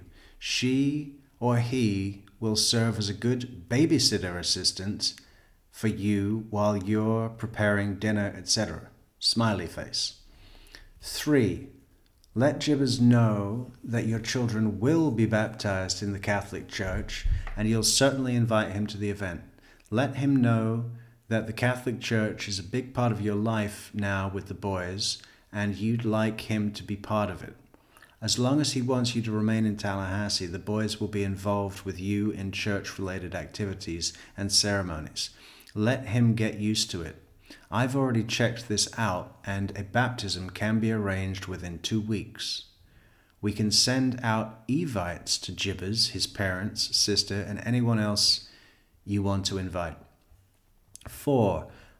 I'm looking into summer camp programs for the boys. We will pay for it, even if the boys end up going only the few days that they're in Tallahassee on the days you have them prior to the hearing. 5. Register them for toddler classes at church. I've looked into this, and even if they don't go, we can show Jibbers that they are enrolled for the fall semester. And you cannot tell anyone this is an act. Somehow it will get back to Jibbers. Take control from him. Get to him psychologically. He's going to want you to stop this. Wendi, you've been through a really difficult year. You had to make a huge decision. You did that. It was the right decision. Now you have one final opportunity to make him angry. We want him ticked off so he realizes that he could lose control over his kids. We plan to make a financial offer to him to allow this relocation. You need to work this plan. All right. Pay attention here, right? This is it. She's gone fucking doolally on this religious manipulation. I mean, it is. What did Wendi call it? My mother is an emotional subterfuge. It's a good example of that, isn't it? But also the financial offer. All of these things are not murder, not murder, not murder. That's what we need to keep in the focus here. Then we'll go back to Wendi's response to this email. This is what it's responding to. We plan to make a financial offer to him to allow this relocation. You need to work this plan and we'll help you through it so that it may affect how much we will offer him. Maybe he'd be willing to let you relocate if he knew his children would attend a private Hebrew academy like Donna Klein in Boca. Or perhaps he'd like them to invite him, or perhaps he'd like them to invite him to a Christmas party at their other Sunday school. You have a little over 3 weeks till mediation. Let's get this going now. I know you would never want to think that you didn't do absolutely everything you could to try and come down to your family. Between living down here and having a job that will give your children the lifestyle they deserve, your life now and for sure in the future will be significantly better. Gary told us that he is not going to hire anyone until after your court hearing and after we try to make a financial offer to Jibbers. We don't want Danny to continue his religious influence over these children anymore. You see, Wendi doesn't want any influence at all. Wendi wants him dead, and Donna is very frantically looking at options that are less extreme than that. As extreme as these ideas from Donna are, they are less extreme than murder. Perhaps not by much, but I think murder's the ultimate one. And Wendi's having none of that. And not just because she thinks these ideas will backfire, like she put in her email, but because she is sold, and the fucking sole person pushing at this point for the murder. We don't want Danny to continue his religious influence over these children any more than he's already done. If he keeps this up and they won't want to eat in your non-kosher home, if he keeps this up, then they won't want to eat in your non-kosher home. And if they see you don't want to attend their shul functions, you will be the outsider. As they get older and more involved under Jibba's religious views, they will be able to request which parent they want to live with. Don't allow Jibbers to have this power and control over them. Then, in reality, he's going to have the same control over you. Not if he's dead, thinks Wendi. Dad and I have changed our lives this year to support and assist you and the boys in every possible way. Charlie has accepted the loss in the office business income for us to do this because he loves you and wants only the best possible future for you. It's time for you to show us that you can put on the performance of your life for the next few weeks. Please call us after you read this. We're waiting to talk to you. If you have any other ideas to make a last chance relocation happen, please let us know. We send this letter with our love and only best intentions. Yeah, she's got a last idea. She's got the last resort idea. But that's the one she wants, and she's going to fucking get it. But obviously she's not going to say, yeah, Mom, I've got an idea. We need to get the murder done quickly. She's going to say, oh, I'm going to pretend to buy a house in Tallahassee.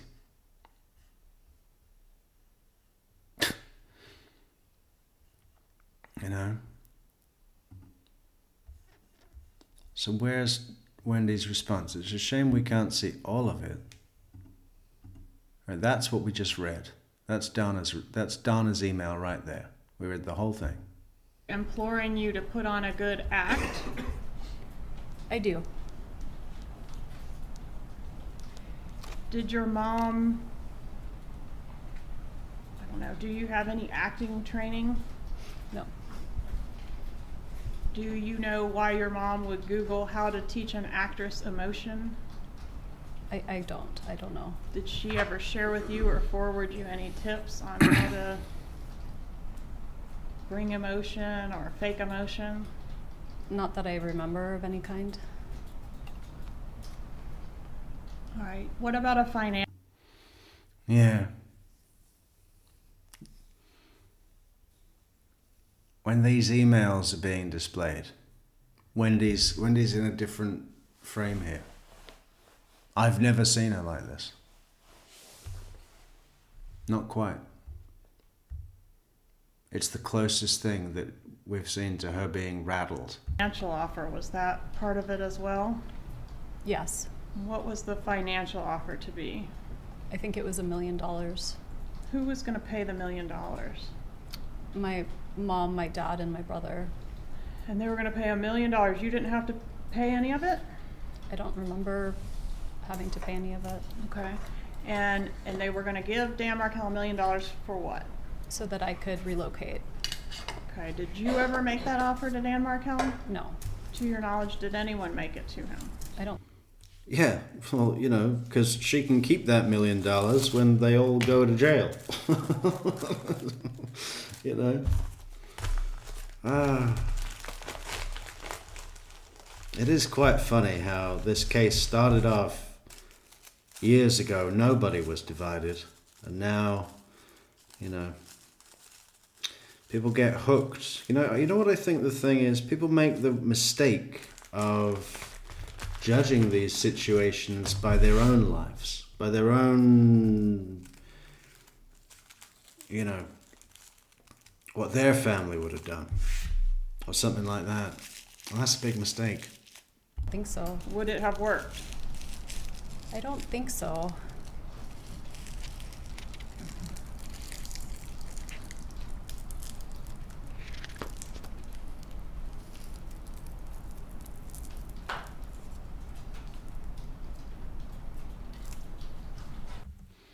Right, that's just a few excerpts from this email that we read. Okay, control.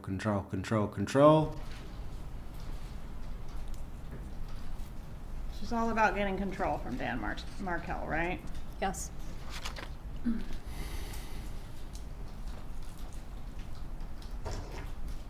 you told her these ideas were crazy, didn't you? I did.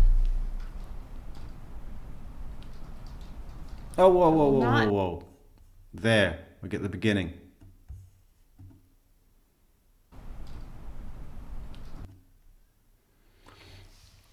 Now we have the whole thing. Dear Mom and Dad, I love you very much, and I know that you are hurting right now. I know how disappointed you are with the judge's decision not to let us relocate. I wish things had turned out differently. But here's the thing. I will not be introducing my children to Christianity. I am so appreciative of all of the help that you have given me and the boys, and I know it was a huge sacrifice for you both. But I believed that you helped me because you wanted to. I don't think it's fair for you to help us so much and then hold that assistance out as some kind of chit you can call in.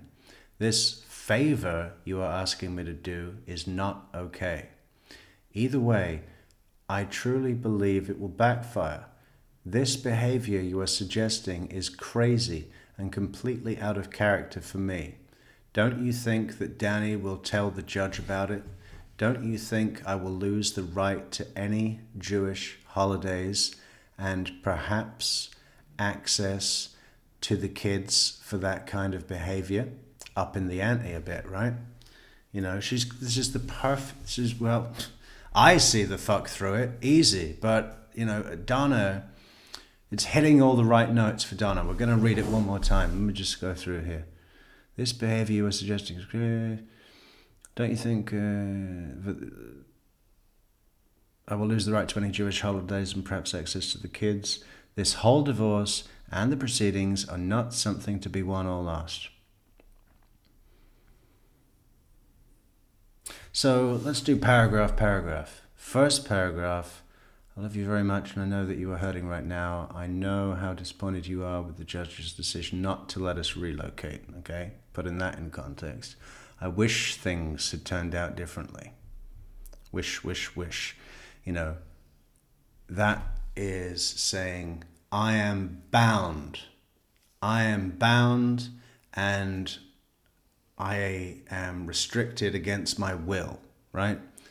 The judge's decision not to let us relocate, I wish things had turned out differently. I'm bound, I need help, I'm being held against my will. That's the context of what she's putting.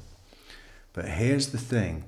I will not be introducing my children to Christianity. I am so appreciative of all the help that you have given me and the boys, and I know it was a huge sacrifice for you both, but I believed that you helped me because you wanted to. I don't think it's fair for you to help us so much and then hold this assistance out as some kind of shit you can call in. This favor you are asking me to do is not okay. So she's establishing her morality on record here, and also pushing back on Donna's emotional blackmail. And, you know, shaming her a bit for attempting it, right?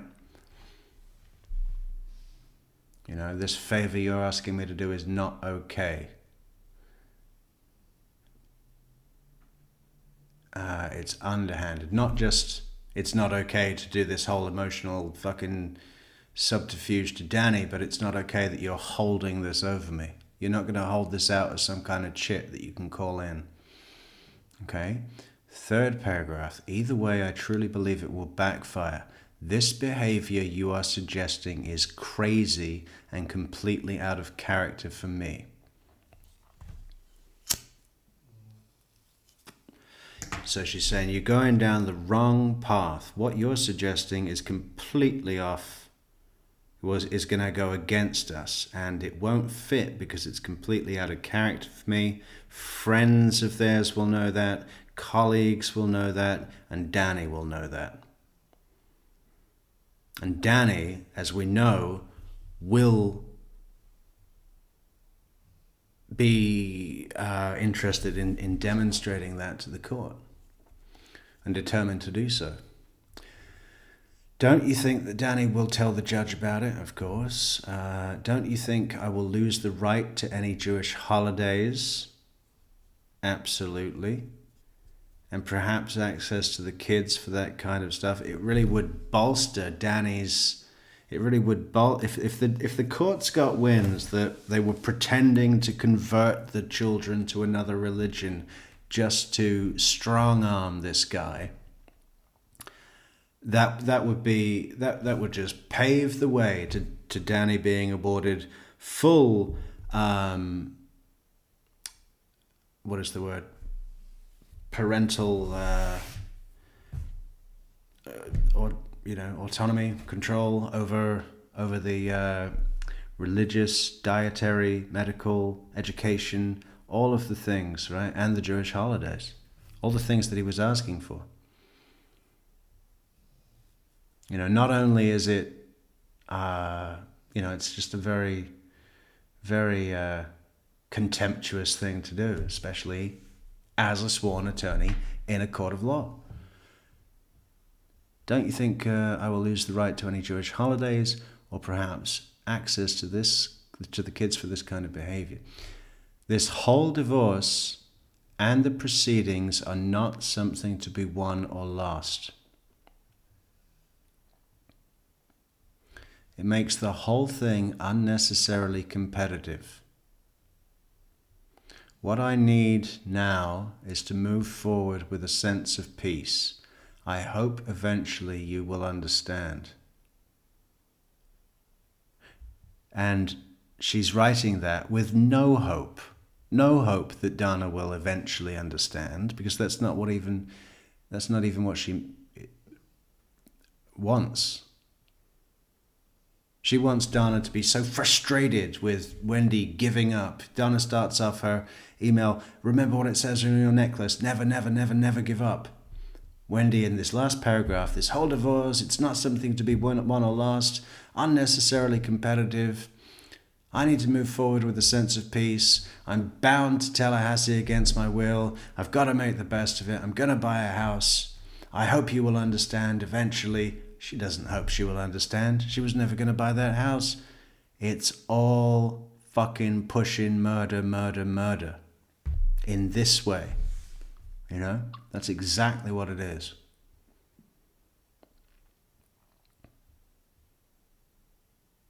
And of course, we all know that fucking, like last, when was it, May? When the trial got continued because of the 80,000 emails, etc. We know the state had a whole bunch of stuff, but I don't know whether Wendi Adelson would have been privileged to know that Georgia was going to use this and display it in front of her live in court, you know? Because I've never seen it before. And I've seen everything. I mean, I saw it in the trial, obviously, but you know, before then, it was all locked away.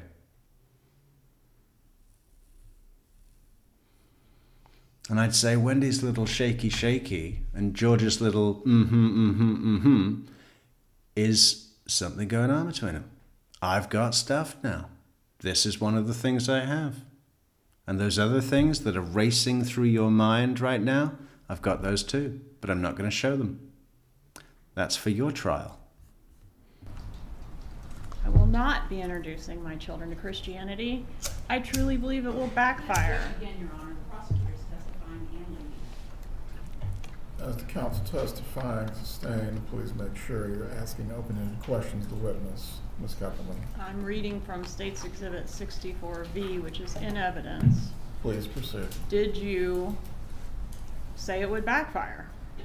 Yes, those are my words. And what did you mean by backfire? I don't remember, but I can read there below what I was saying.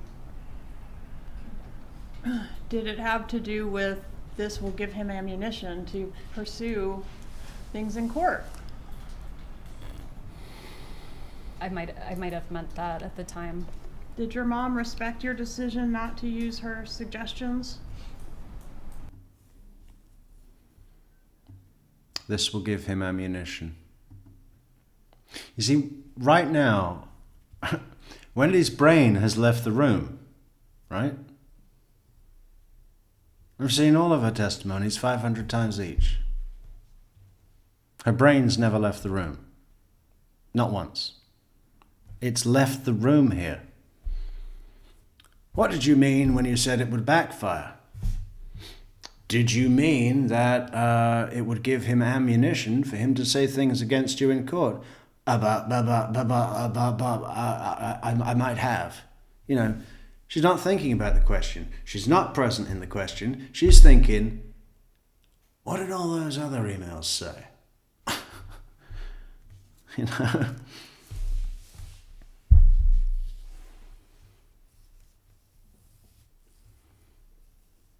There's going to be enough to build a picture. There's going to be enough to build a picture. Or below what I was saying.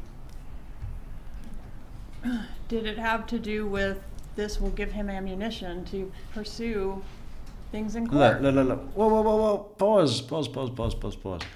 And there's a glowing glee on Georgia. You know?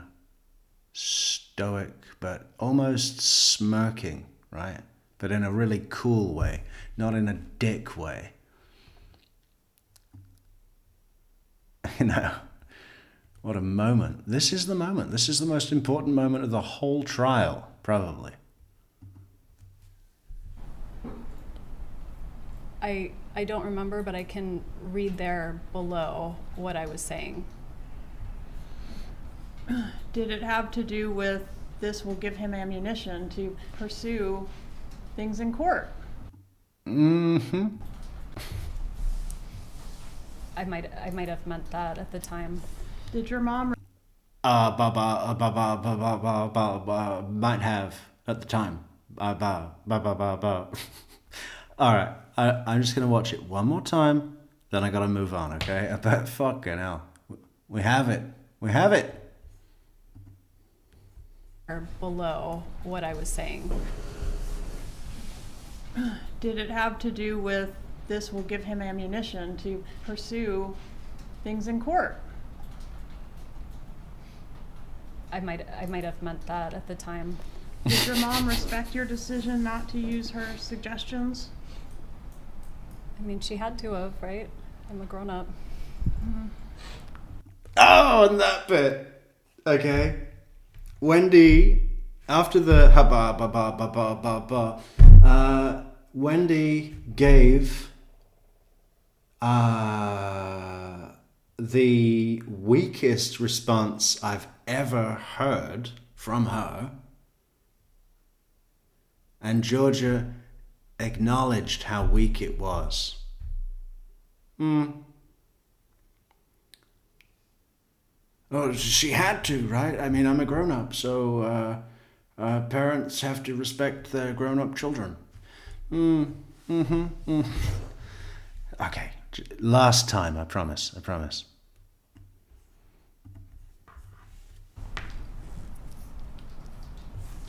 I will not be introducing my children to Christianity. The subtlety of Georgia's little last move of that chess piece. That was, I mean, you could call it, well, it's probably not a checkmate. You know, but Wendy's losing all of her pawns. She's down to the king, a bishop, and one pawn. I truly believe it will backfire. Again, Your Honor, the prosecutor's testifying only. As the counsel testifying, sustained, please make sure you're asking open-ended questions to the witness. Ms. Kappelman, I'm reading from State's Exhibit 64V, which is in evidence. please proceed. Did you say it would backfire? Yes, those are my words. And what did you mean by backfire? I don't remember, but I can read there below what I was saying. Did it have to do with this will give him ammunition to pursue things in court? Smirk. I might have meant that at the time. Did your mom respect your decision not to use her suggestions? I mean, she had to have, right? I'm a grown up.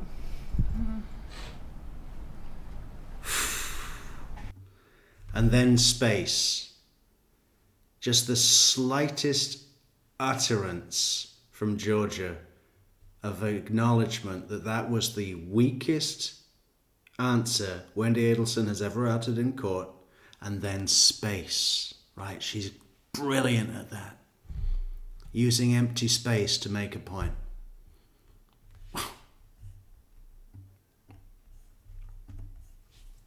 Mom respect your decision not to use her suggestions? I mean, she had to have, right?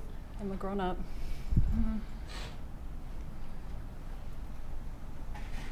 She kept pushing though, didn't she? 3 seconds. Charlie brought up a good point when he said Americans were dropped behind enemy lines during World War II wearing Nazi uniforms to get what they wanted. They had a job to get done, and they did what they needed to do to accomplish it. You have a job to get done in a very short time frame.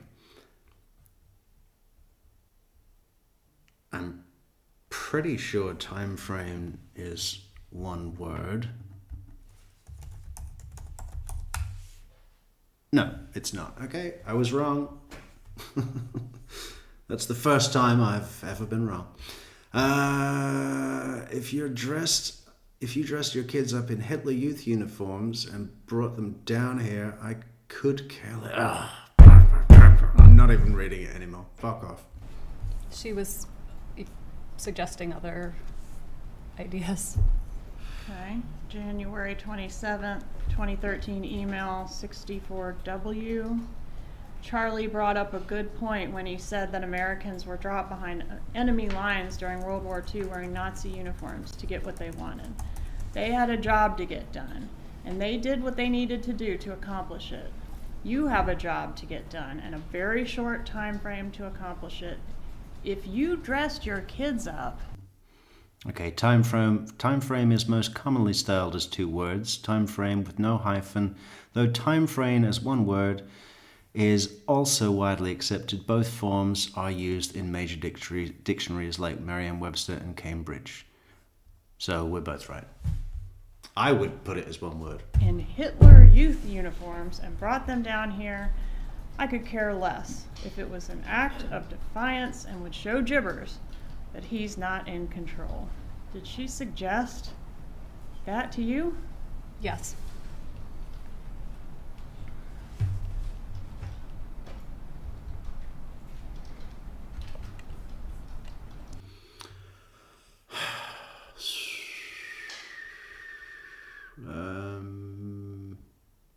That's all Donna's stuff that we've read already. I really want to see one of these little leaks of Wendi Adelson's correspondence. That would be nice.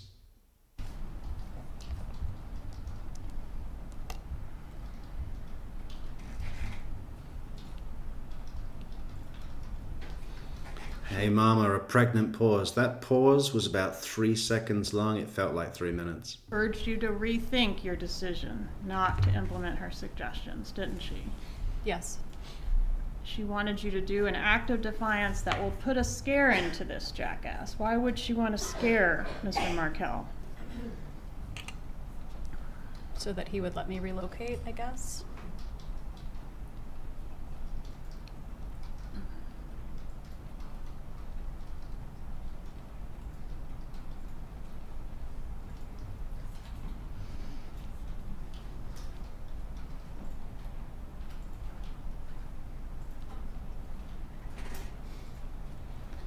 She says here, and I'm still on 64W, I don't know how much of the big picture you're seeing, honey. I don't know if you can realize that not only what you can provide for your boy's life, but for your own life, all depends on this change.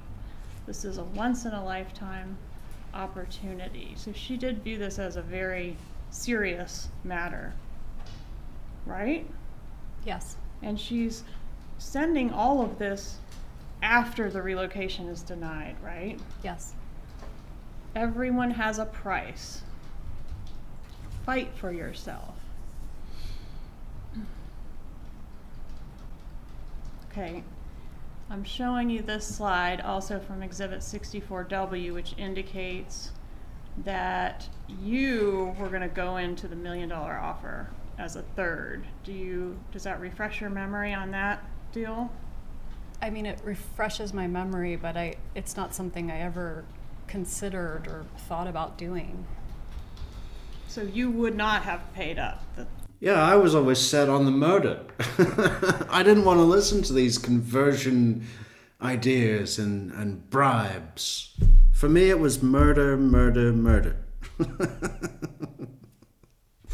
I didn't really think about the offer. I didn't think about the bribe at all.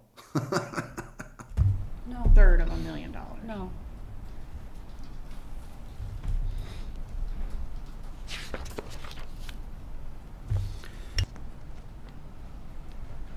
moving on to 64X. This is an email in which your mom expresses opinions on several items, including the marital home, the parenting schedule, alimony, child support, health insurance. Did you want her opinion on all these things? I mean, I don't remember, but I think we always want our parents' opinion on things, even if we don't take it. I'm sorry, Your Honor, I can't hear it. Please restate your answer. Counselor asked me if I wanted my mom's opinion on those things. Christina says, by the way, Katie McBanner was transferred to Leon County Jail today. Grand jury, anyone? No. No. I don't think she has anything of value to offer a grand jury. She's got no personal knowledge of Wendi Adelson's involvement. All she knows is that the job was done for Wendi, right? And I think involving her in some grand jury testimony to bring indictment against Wendi could actually weaken the state's effort to do so. I think she's transferred to Leon County purely as a logistical transportation issue, possibly because there is already a set bus, prison transport vehicle coming to Leon County to go back to Lowell, that's, set en route, scheduled en route, and they're going to be bringing other prisoners back to Lowell as well. So from the local jail, Wakala, instead of having that bus that's set on schedule to go from Lowell to Leon, pick up prisoners, bring them back, they don't have to now change the schedule of that bus to then go and pick Katie up from Wakula.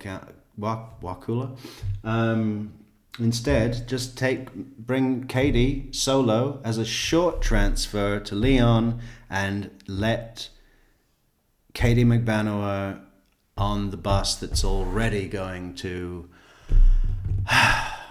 Lowell. What is Katie McBanner going to be involved in a grand jury for Wendi Adelson's indictment for? Should I have said that slower? Did everyone get that? It's okay.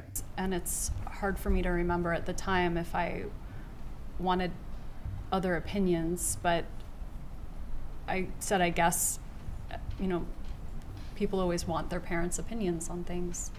And your mother's opinion was that she wanted you to aggravate your ex-husband, right?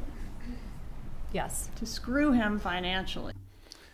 Christina says, Metrix, we don't know all that Katie has held per George's strategy. Well, I tell you what she's not withholding. She's not withholding any personal knowledge about Wendi Adelson because that wouldn't have happened. There's no planning conversation between Wendi and Katie. That's never going to be a thing, okay? Never going to be a thing. Oh, I'm not speaking down to anybody. No. No, I'm just putting it like, just real quick fire because it was kind of interject. I know it's something that's come up and that people get excited about, but it's wrong. And there's no. Why would Katie McBanner go to a grand jury testimony for Wendi Adelson indictment? For some imaginary reason that she has information about Wendi? That's not a thing. That doesn't exist. That's never going to be a thing.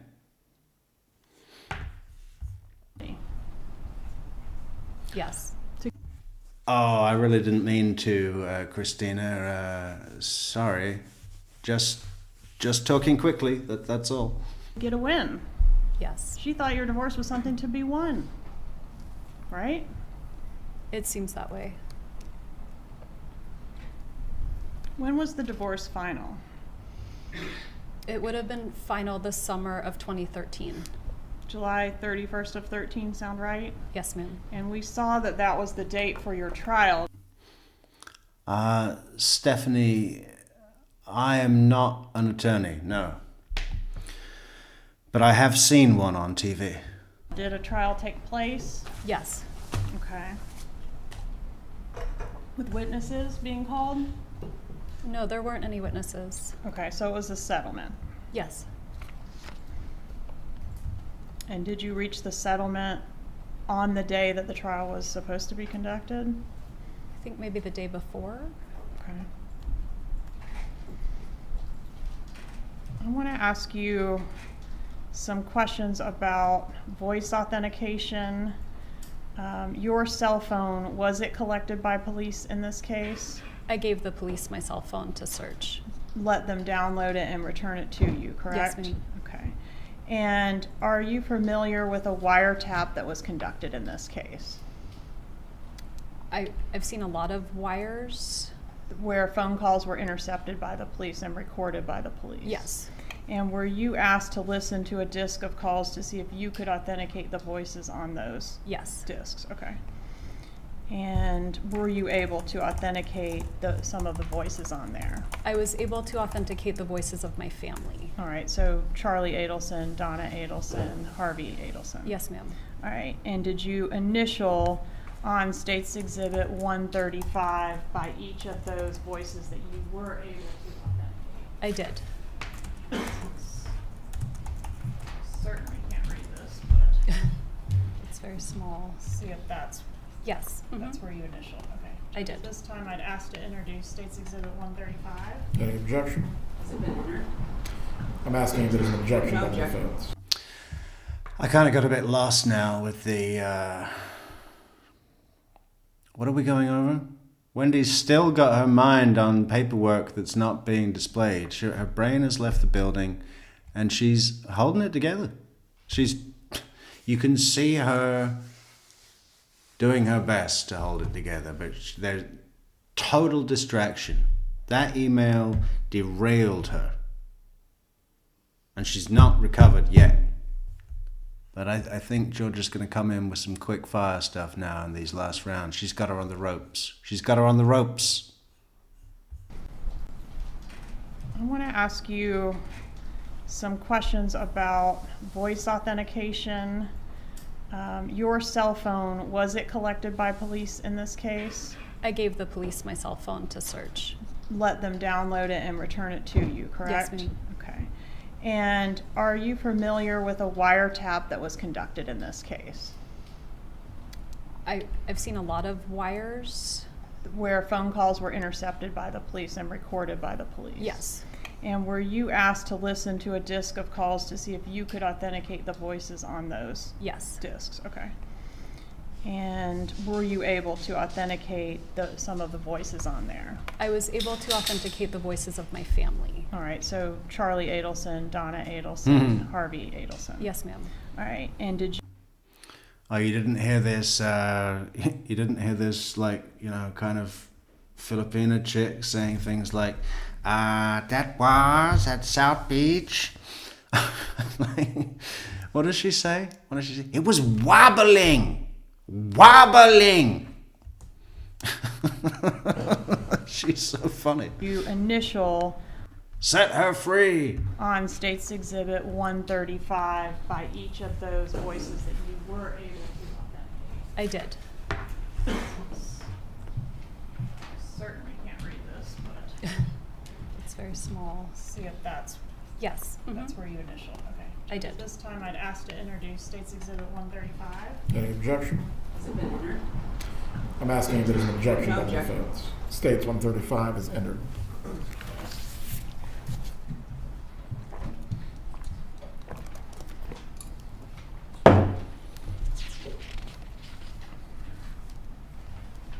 After the divorce was final, was there any more litigation between you and Dan Markel?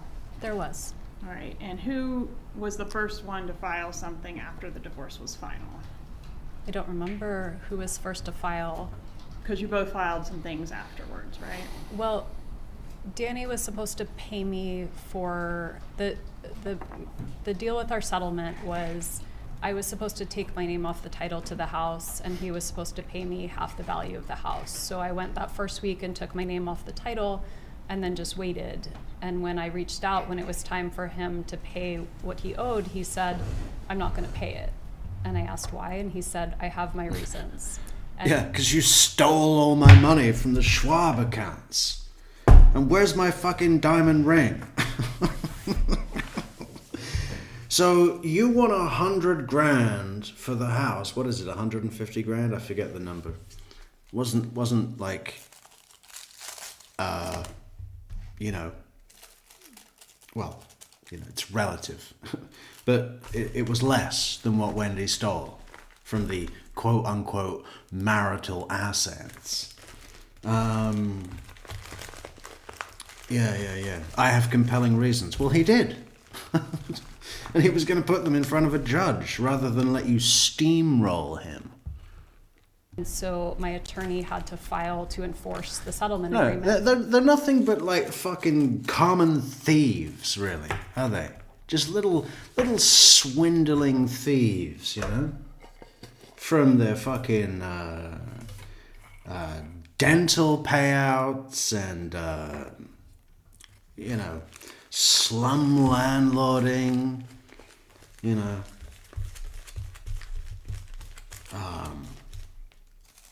No maintenance, shit maintenance, stack 'em in, jack the price, you know, just every little swindling, shitbag, money-making, thieving, scheming trick, you know.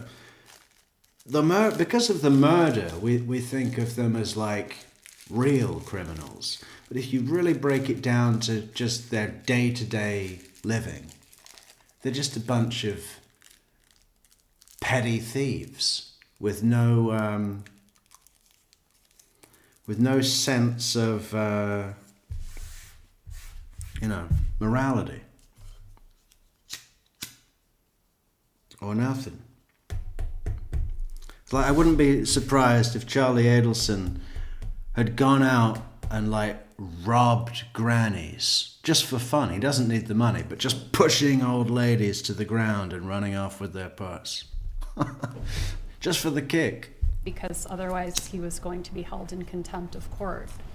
The court had given him a deadline to make the payment, and he didn't make it. He didn't make it. So you filed a motion to enforce, The settlement agreement. and he filed a counter motion saying, well, I'm not paying because she's in violation for all these different things. Remember that? I do, and then he accused my attorney of Yeah, we love you, Christina, but still, no Katie McBanor at grand jury. It's a logistical transfer, just because there's a bus coming up, you know, you know. We all know everybody's keen, but sometimes it's just about a fucking bus timetable, you know. committing fraud. Right. One of his big complaints was failure to facilitate the communication agreement, where I guess you all had some type of agreement to provide Skype calls with the kids to each other when you didn't have the children. Do you remember him complaining about that? I do. I remember if I was 1 minute late, he would contact the parenting coordinator and complain that I was in violation. If you were 1 minute late or just didn't show up at all, you know, that was the issue.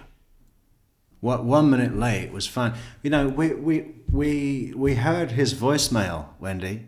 We heard his voicemail that he left for you on the day that he died, and we saw your response. We all know who was being reasonable, you know. And what did she say? Your little swimming idea is a no-go. I will be picking up the boys at 3:40 p.m. It's just like, it's horrible. It's just, every time I read it, it seems to infect my soul. It's just disgusting. That was a pretty regular complaint of his in this era of these filings, wasn't it? Yes.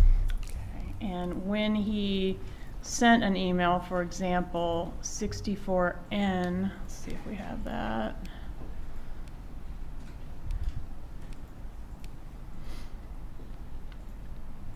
alleging these sorts of violations and She really gives these slides the side eye ever since her own email got revealed, huh? Getting every little bit of information she can. She normally doesn't look at stuff that intently. including, quote, accusing you and your mother of making zero efforts to facilitate communication between he and the kids. Did you forward this email to your mother? I don't remember if I did or not. Oh yeah? How about to 12 other people? You know? Sorry, what was the email?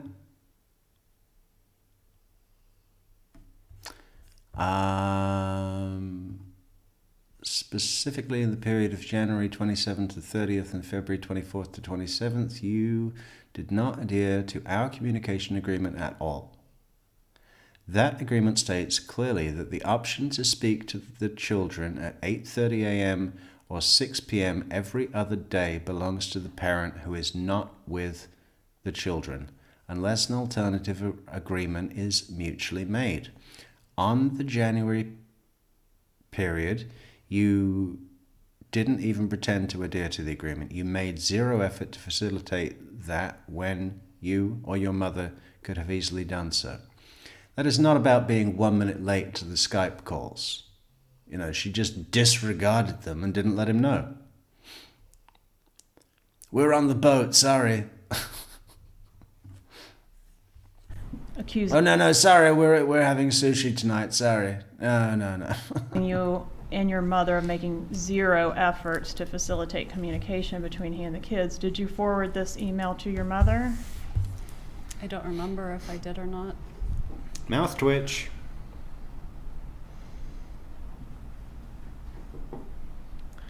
And during this time period, did Dan Markel send you quite a few emails pleading with you to play nice, for example? You want to make it interesting, Christina? How about $5? I'm going to write down the terms of our wager. Christina says KM will be presented as a witness to grand jury for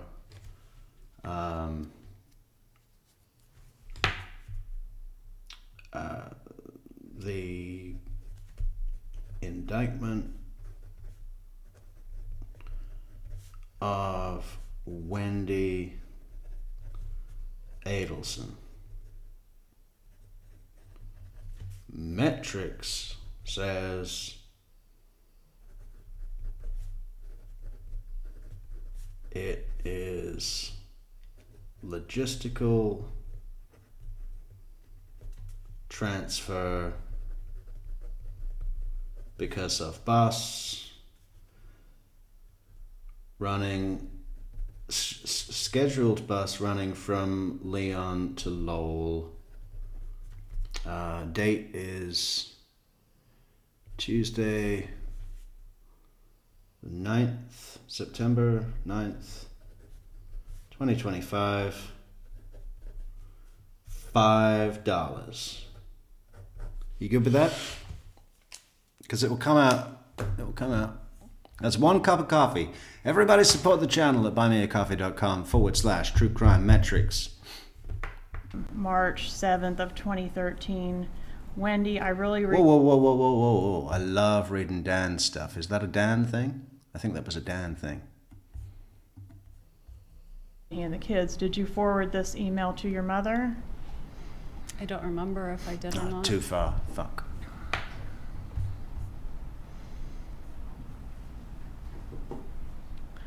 And during this time period, did Dan Markel send you quite a few... Let's go. emails pleading with you to play nice, for example. During the second period, you claimed in an email written February 26th in the night that you were standing by at 8:30 a.m. that morning, but you never even let me know that was your preferred available time, nor did you respond to my various and earlier texts or emails indicating that I wanted to speak to the children at 6 p.m. on the 26th. You see what she's done? Dan has taken the time to inform her. They have an agreement to either speak at 8:30 or 8:30 a.m. or 6 p.m. every other day that the other parent isn't with them. So Dan texts Wendi and says, on the 26th, I would like to speak to them at 6 p.m. Wendi doesn't respond, and then later says, I was standing by at 8:30 a.m. What a fucking bitch. Just infuriating. If I were Dan Markel, I'd think I'd have gone to prison for fucking putting a baseball bat around her head. Just, Just so we're crystal clear, when I am without the children, the choice of which period for when I chat with the boys is mine under the agreement, not yours. That said, I will continue to try to be flexible so long as you meet me part way. Reasonable. Making up some claim after the fact, as you did on February 26 in the email, that you were ready for my call, when you didn't even contact me by text, email, or phone to inform me that you were available, is not being flexible. It's inhibitory parental gatekeeping. It's unlawful, and if it persists, Thomas and I will pursue all measures necessary, including but not limited to seeking court orders, greater time sharing, and litigation costs. Dealing with this through the courts and lawyers is so far from what I want, but your inability to keep your agreements and make basic contact happen is persistent, deeply disappointing, and untenable.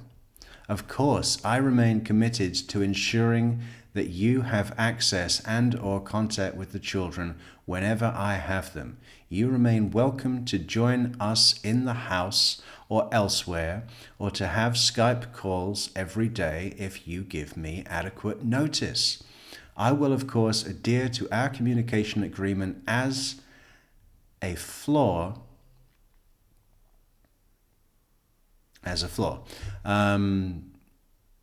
I know the boys want to speak to you, and I am happy to co-parent whenever you are. I don't want conflict or tension. I desperately want peace and joy. Please let that happen. But do not mistake my politeness or desire for cooperation as a lack of firmness. I will no longer tolerate failures on your part to keep our agreements. You recently indicated in an email that you found Skype calls intrusive. I'm sorry you feel that way. If you wanted to reach a new agreement regarding communication or access to the children, I am open to discussing with you. But until we have a new protocol in place, I expect us to continue to adhere to our existing agreement. This is a fucking work of art, and possibly the saddest thing of this whole case. That is so really good, well written. That was really good. And the humanity that's involved. I desperately want peace and joy. I do not want conflict or tension. Making up some claim after the fact in the email that you were ready for me to call you when you did not contact me by text, email, phone, or to inform me that you were available is not being flexible. It's inhibitory parental gatekeeping. It's unlawful, and if it persists, Thomas and I will pursue all measures necessary, including but not limited to seeking court costs, greater time sharing, and litigation costs. Seeking court orders. You know, there's that part to it where it's like, listen, I'm not fucking around here. We have an agreement. That needs to be,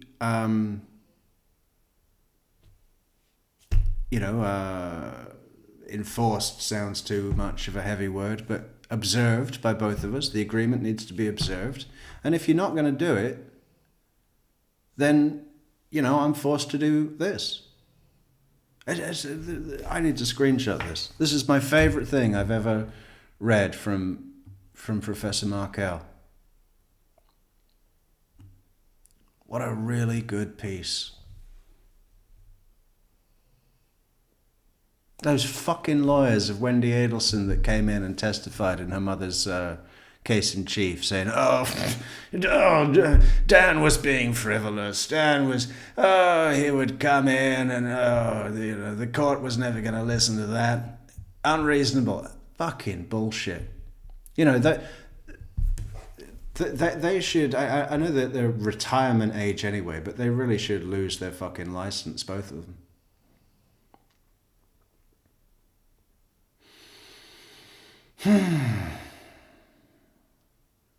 What a reasonable fucking guy that just wasn't going to be walked over. Right?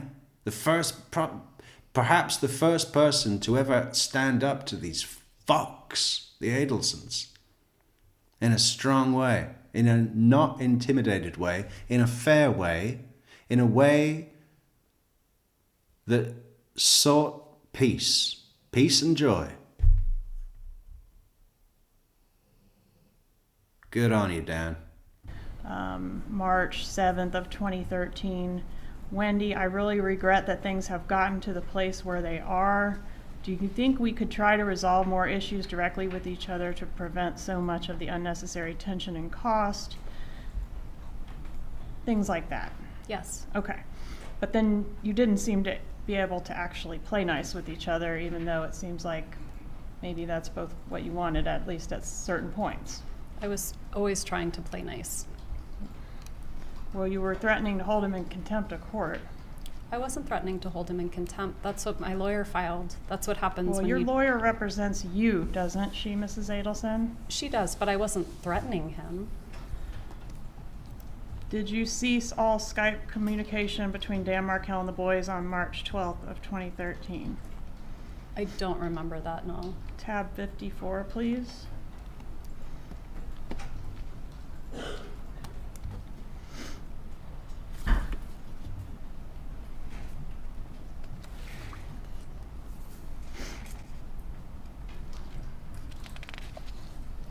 It looks like my attorney advised me to do that.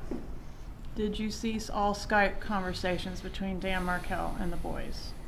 Again, I don't remember. It's been a very long time. But if my attorney advised me to do it, then I probably did it. Okay. And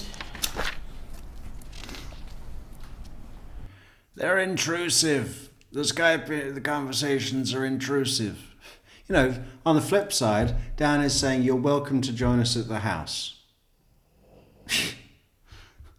If you find the Skype conversations intrusive, I'm happy to put something else in place. But until something else is in place, Skype conversations stand. the day that you filed that motion to enforce the marital settlement agreement and hold Dan Markel in contempt, see if I can find that. What was the date of that filing? It looks like it was October 31st, 2013. Was that the same date that you backed out of the contract to buy a house here in Tallahassee? I don't remember if it was the same date, but at that point I didn't have the money I needed to buy the house because Danny didn't pay what he was supposed to. Okay, but you don't remember which day you backed out of buying the house? I don't. Could it have been the same day that this was filed? Halloween of 13. It may have been. Okay, and was it Charlie, your brother, who talked you? Which was the same day that Charlie finally found someone who gave him a yes and said, yes, I know someone who can harm somebody. I know someone who can rough someone up.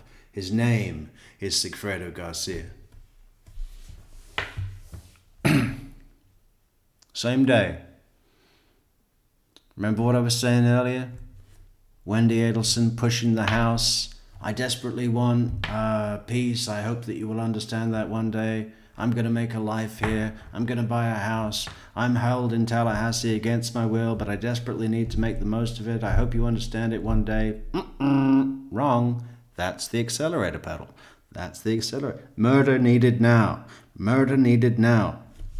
We're not doing a bribe. We're not doing changing the boy's religion. No, no, no, no, no. Murder, murder, murder, murder. Skip to Halloween 2013. Charlie finds the contact, has a call with Wendi. Wendi backs out of the house. Out of buying the house? No, I didn't have the money to buy the house. So you don't remember him discussing that with you? No. Okay. And did your mom have a position one way or the other on whether you would buy the house?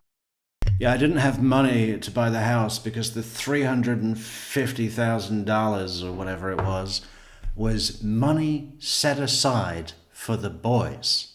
And not for some, like, trust, but for their fucking extracurricular activities.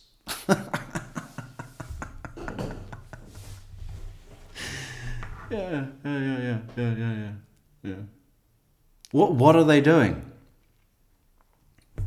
Fucking. What are these activities that cost $350,000? I don't remember. Like, give them a fucking frisbee. You know what I mean? Hey, boys, look at this. You throw it and it spins and flies. It's brilliant. It's brilliant. $4. Well, they're probably a lot more. I bet they're like $20 now. A good one.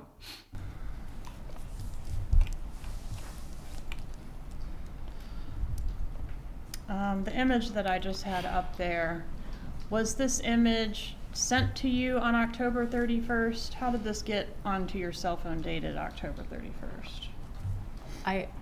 It looks like something my brother would have sent me at some point. I don't remember if it was. Debbie Gibby, there's no exchange between Katie and the picture you're referring to. Debbie Gibby says, yeah, because Charlie sent her a pic, he got the hitman. Charlie is not sending a picture of himself and, pre-breast surgery Katie McBanower in Key West saying, I've got a hitman, here she is. Okay? There's no knowledge to Wendi about who the hitman is, ever, at all. And, I mean, don't you think it would be a bit of a fucking joke if Charlie sent a picture of himself and tiny little Katie McBanower in Key West on some fucking, weekend break to say, yeah, I've got a hitman. Look, here it is. I mean, come on. No. That's not it. What day it was, but I remember seeing that picture. Okay, do you have any reason to dispute the metadata associated with it on your phone? No, ma'am. Okay, and you recognize your brother in this photo? I do. And who's the woman he's pictured with here? Katie. Is that Catherine McBanowa? Yes.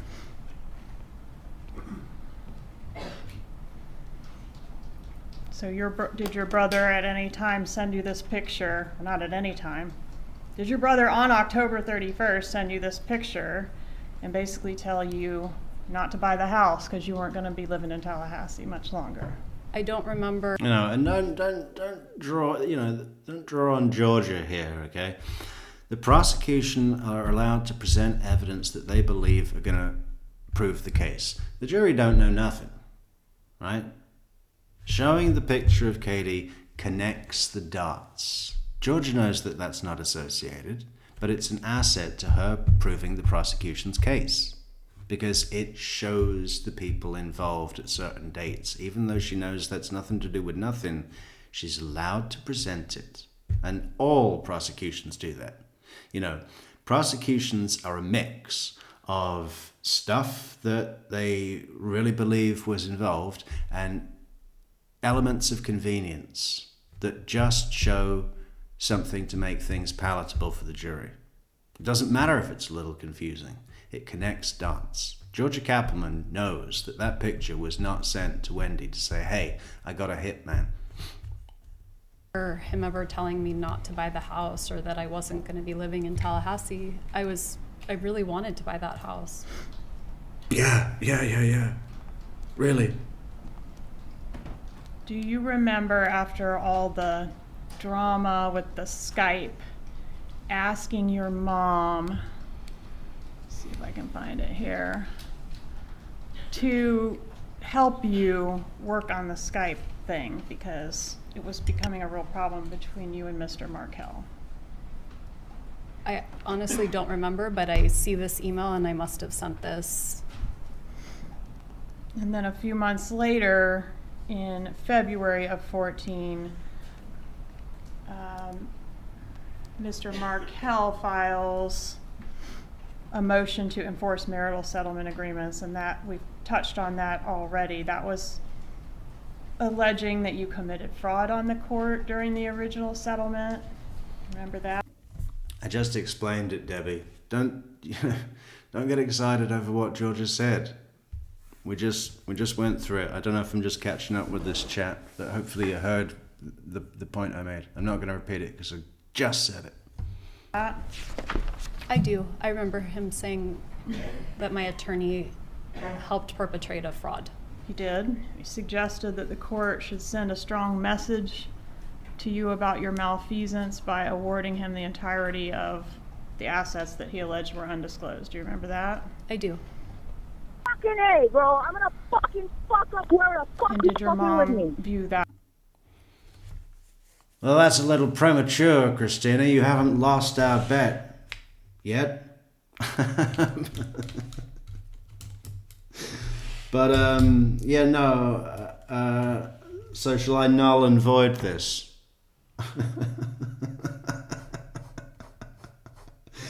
You should have some confidence, Christina. Come on. No, thank you for the coffees, Christina. That is appreciated. Filing. I don't remember. Isn't that the one she responded to? We need a plan of attack. We need to aggravate him the way he's trying to aggravate you. I remember we just looked at that. I just didn't remember what it was in response to. Okay. And did you respond to his allegations? I would In court. In a I- court filing.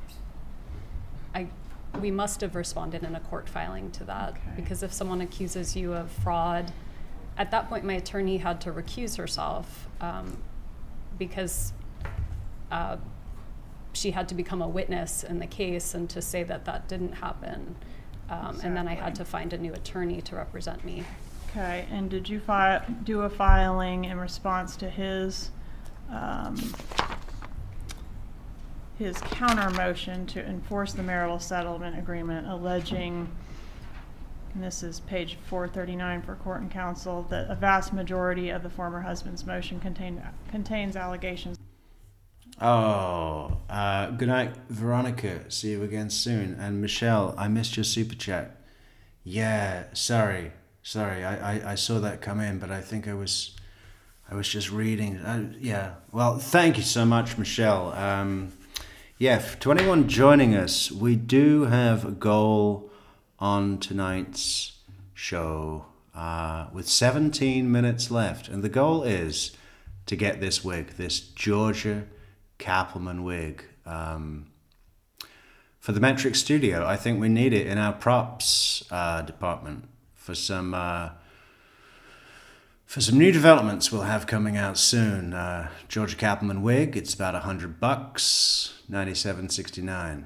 but I think it's a good quality. We have our expert, Michelle, who has vouched for it, and yeah. So please do help us with our goal at the top of the chat. We're halfway there, folks. Halfway there. 17 minutes to go.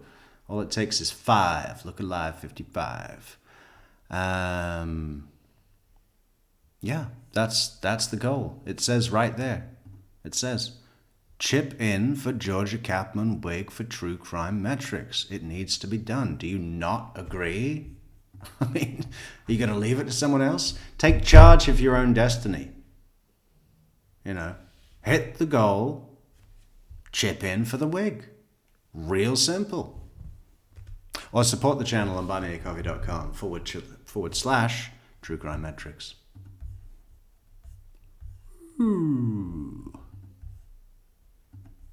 That are redundant, immaterial, impertinent, and scandalous. That sort of language, does that sound familiar? It doesn't actually sound familiar, but I would have responded in a motion, so I'm sure my attorney filed something. Did your mom move around this time? I don't think so. Do you remember your parents signing a lease at a place called the Continuum? My parents. Madeline, yes, that's the idea. That's the idea. We've got a new production series coming out, but it can't be released until we get the wig. So you can help us with our goal. Anybody can help us with our goal. It's right there. buymeacoffee.com/True Crime Metrix. PayPal links in the description. Oh, we should put up our PayPal. Where's that thing? There. Oh, damn it. That should have been up the whole show. Or maybe it's too needy. Is it too needy? You know, this is a business. But, yeah, there's all links in the description for ways to support the channel and to support the wig, primarily. Parents were spending some time there on the weekends, but they didn't move until 2015 when I was clerking for a judge at that time. All right, so they signed a lease. Oh, look at Acapella. He's all on the ratings. What are the ratings? I think it is quite low, right? What was it? Where is it? Uh-oh. 3.8 out of 1,671. But maybe it'll be enough to work with, and Michelle can advise me how I can, Georgia it up with some spray or maybe a special comb. I don't know. Thank you, Madeleine, for supporting our goal. Only if you promise to wear it. I'm going to wear it all day, even when I'm not streaming. Professional help is being sought. To have sort of a weekend property, was that in South Beach? Yes. Okay, and that does March of 14 sound right for that? I don't remember when they signed a lease there, but it's possible. Well, when you ultimately left Tallahassee, which we'll get to, did you go to live at the Continuum or at Coral Springs or somewhere else? In Miami at the Continuum. And do you know why they chose Was it space or time you were looking for? to move into the Continuum? I mean, this is about 3-4 months before the murder. My brother had a girlfriend that lived there, and he really liked the property, and he thought maybe my parents might like to retire there. So he was suggesting that they start trying someplace other than Coral Springs to retire. And did your mom add you as a resident to the Continuum on May 16th of 2014? I don't remember that, but to the Added you as a resident on May 16th of 2014. But I thought that you your relocation was denied with prejudice and all over, and you'd made a life in Tallahassee. But I'm going to add my daughter as a resident to this Miami lodging. I mean, to be fair, with evidence like that, these fucking Adelsons are switching stuff around all the time. Put that in your name, put that in his name, even when they're not doing a murder. So it is consistent with Donna putting Wendi on that lease, or whatever the right terminology would be, prior to the murder, when she is still bound to live in Tallahassee. It is consistent with that, but it is also consistent with money grubbing, tax dodging, name shifting, unethical business people. Okay?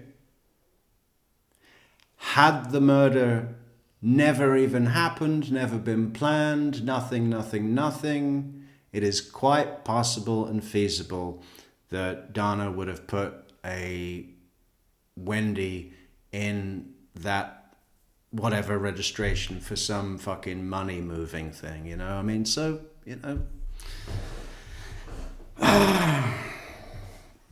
a lot of people like to look at the evidence like that as the total smoking gun, right? Because that's what everybody wants.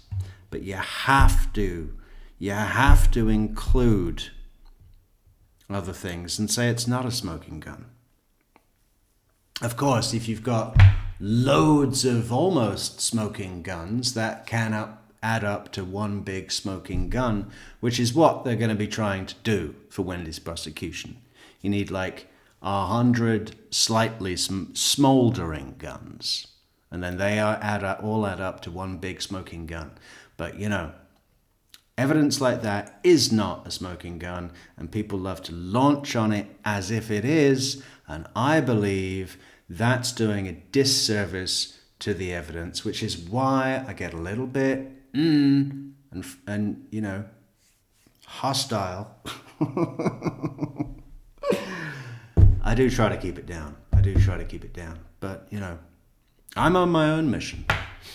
The apartment complex had very high security, and so it may have been that if you wanted someone to come and not be considered a guest, they had to be considered a resident. Okay, tab 95, please. You see, there's things like that, you know. And the question is, would you have been considered a resident as of May 16th of 2014? And I don't know, so you want me to see whether on this document I was added as a resident? Yes, ma'am. It looks like I was added and my brother were added, and then my other brother was the in case of emergency, and it was in April of 2014.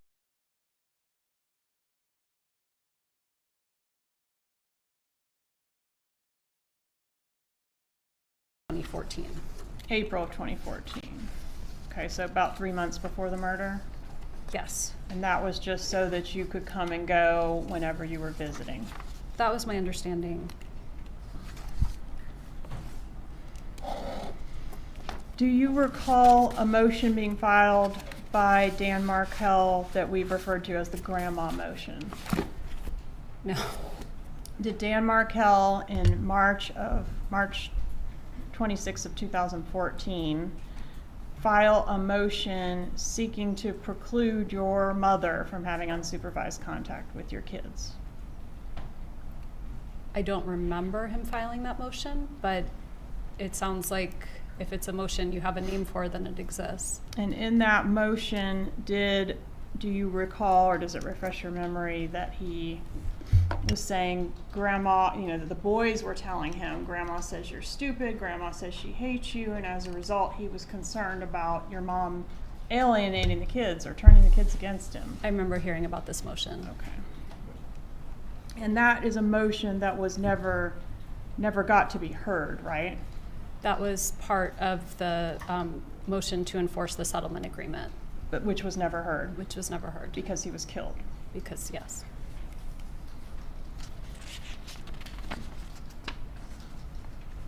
And do you remember why you didn't forward your mom the actual motion that was filed in reference to that? I don't. Okay, if you will check tab, see if you can find tab 98 in the back there, please.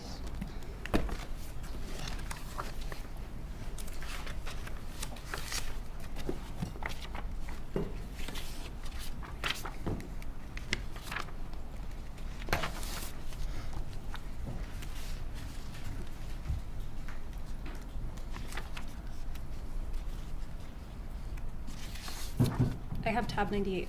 Okay, does it refresh your recollection as to the question, which is, where was your mom on the day that the relocation was filed, which for your reference was 3/26/14. So this email is from 3/25/14, and it looks like my parents were coming up. It says coming on Thursday, and this was written Tuesday the 25th, so my guess is that they were coming on Thursday the 27th. And was it their practice to typically stop in Orlando and spend the night on the trip up to Tallahassee? I don't remember. Okay. The allegations that are laid out in Dan Markel's motion were sent to you in an email before the motion was ever filed. Do you remember that? I don't remember that, no. In Publishing 64AA, a December 16th, 2013 email. This email indicates that Dan Markel is going to be introducing a major issue, grandparental alienation. This will be part of our ongoing effort to resolve outstanding issues, but basically at the bottom there, Ben announced to me ABBA. What does ABBA mean? It's Abba. It means father in Hebrew. Father, grandma says you're stupid. Okay, and he details a couple, I think it's 3 different instances in which his boys have told him that grandma, your mother, has told them that you're trying to take my sunshines away, she hates you, that sort of thing. Does this refresh your memory at all about those allegations? It does.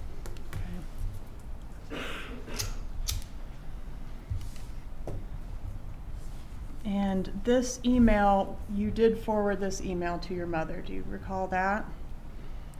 I don't recall that, but it makes sense that I would have. And your mom responded to it, or someone responded to it, wow. Do you remember that? I was shown that email yesterday. Okay. And you forwarded that email not only to your mom, but to a total of 12 different people. Do you remember that? I remember being very surprised that he was trying to accuse a member of the Florida bar of fraud and going to all these lengths to avoid paying money that he owed me. Okay. And is that the reason why you sent it to the 12 people? It was pretty shocking what he was doing.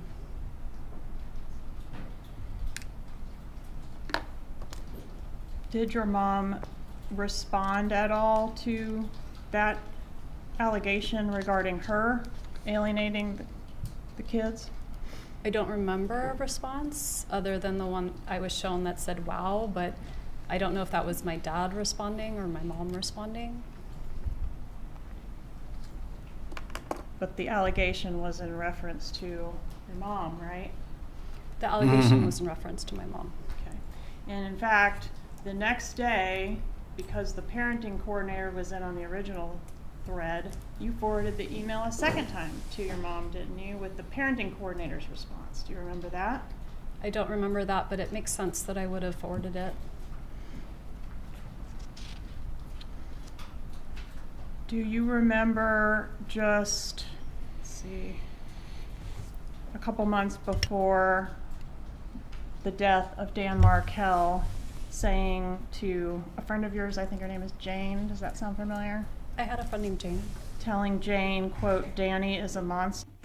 Past tense.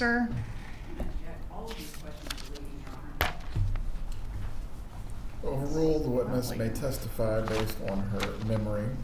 I don't remember telling Jane that I thought Danny was a monster. Okay, was Jane one of the people you forwarded the email to? Dan's email? I don't remember. Okay. But it was the same day that you called him a monster.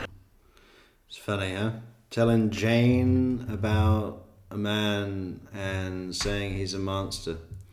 What words do you think she used to tell Jane about Jeff after they got back from Gainesville and had that bust up? Yeah? Apart from lunatic. Is Jeff this much of a lunatic?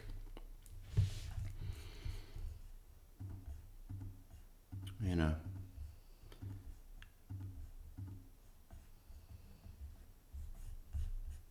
Do you remember that? I don't.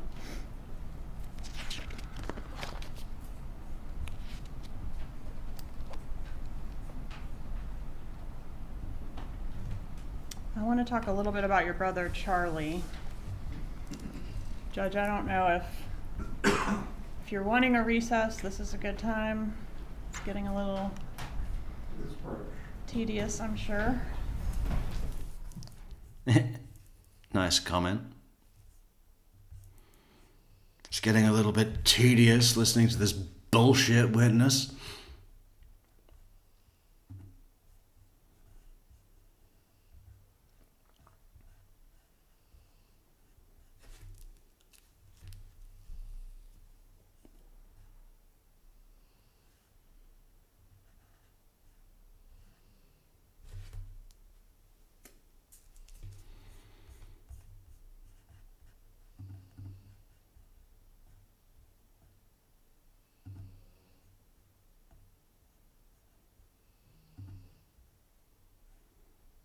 Scrotum head. The scrotum. Jury, before we continue with the examination of this witness, we are going to have our lunch break at this point. I am going to remind you once again not to discuss this case with each other or anyone else. Also, you are prohibited from looking at any information or reports concerning this case as well. For the lunch hour, there is a cafe here in the courthouse and also some other businesses within close walking distance. If you choose to eat together, you may do so. Again, the only prohibitions are... Harvey Adelson can suggest the Metro Deli try the pickles. Petty pickles. what I've previously outlined. Please return at 1:15 and we will continue with the examination of Wendi Adelson by both the state and the defense at that point. Enjoy your lunch break. The gallery is to remain in the room for right now until the jurors have exited. Yeah, come on.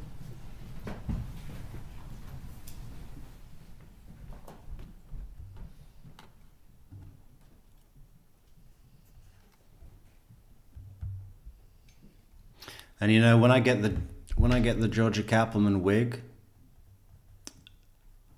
I'm gonna cut up my bed sheets, because my bed sheets, at least on one side, the duvet cover, my duvet cover on one side is exactly the material of Georgia Cappleman's suit here. So I'm pretty sure I can find a video online about how to template that into a snazzy jacket. Then I'll have the hair, the jacket. It's going to be great. Help support our wig endeavor. Oh, did our goal finish already? Well, we could start a new one. I mean, they just keep rolling on. Or you can just head over to buymeacoffee.com. Buymeawig.com. Buymeawig.com/True Crime Metrix. Link in the description. For the attorneys and the witness, we will have the same report time back, 1:15. Do any matters need to be heard before we go into the break? No, Judge. Nothing to say. Very well. Enjoy your break. Thank you.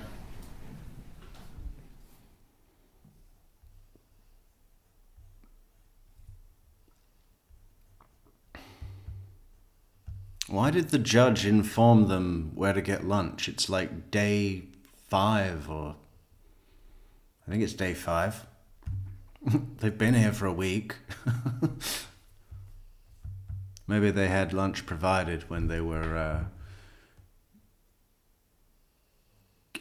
doing jury selection or something. The waiting is the hardest part. We're a little bit before our time here, but that is the perfect stopping place.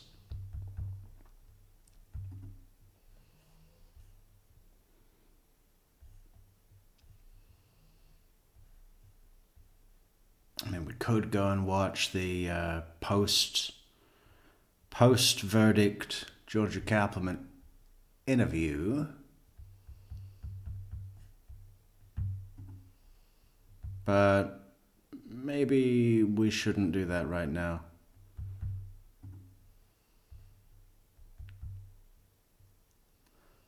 But I'm wide awake. I didn't even have any coffee tonight.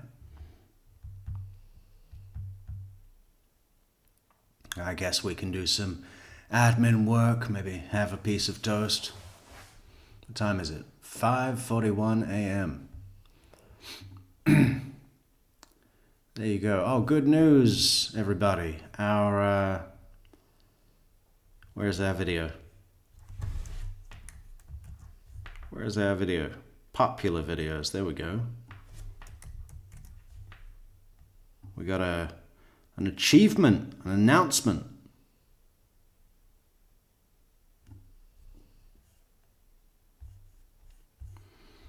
Yeah, we had one the other day, but I never...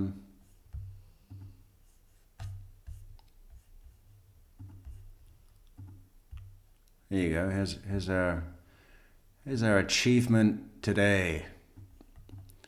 Our very first video to top 100,000 views, 104,000 and counting. It just goes up and up.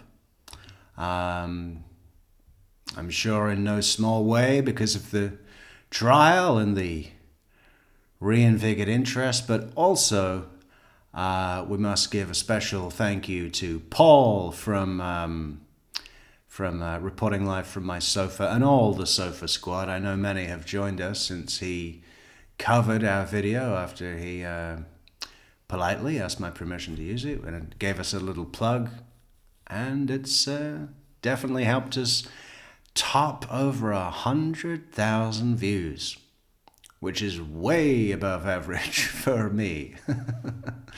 So that's cool. That feels like we've done something, you know. That feels good. That's thank you, Paul. Thank you, everybody who watched it. If you haven't seen it yet, there's a lot of new information. It's right there on our channel page. We could put the link right here. There you go. Anybody's not seen the Jeff Lacasse, it's no commentary on this video. We did do some other versions with commentary. You can find that on our channel page. But this is our heavy hitter. 100,000 videos. Let's make it 200,000 by the time I get up tomorrow. How about it? How about it? Everybody leave a like on the video. Leave a like on this video. Like, share, leave a comment. Support the channel. Links in the description. buymeacoffee.com/truecrimemetrics. buymeawig.com/truecrimemetrics. And yeah, a bunch of new, you know, everybody thinks they've seen, and I've had so many people come to me and say, oh, I almost didn't watch this because I thought it would be bullshit and clickbait and it wouldn't be unredacted at all, and I'd seen it already.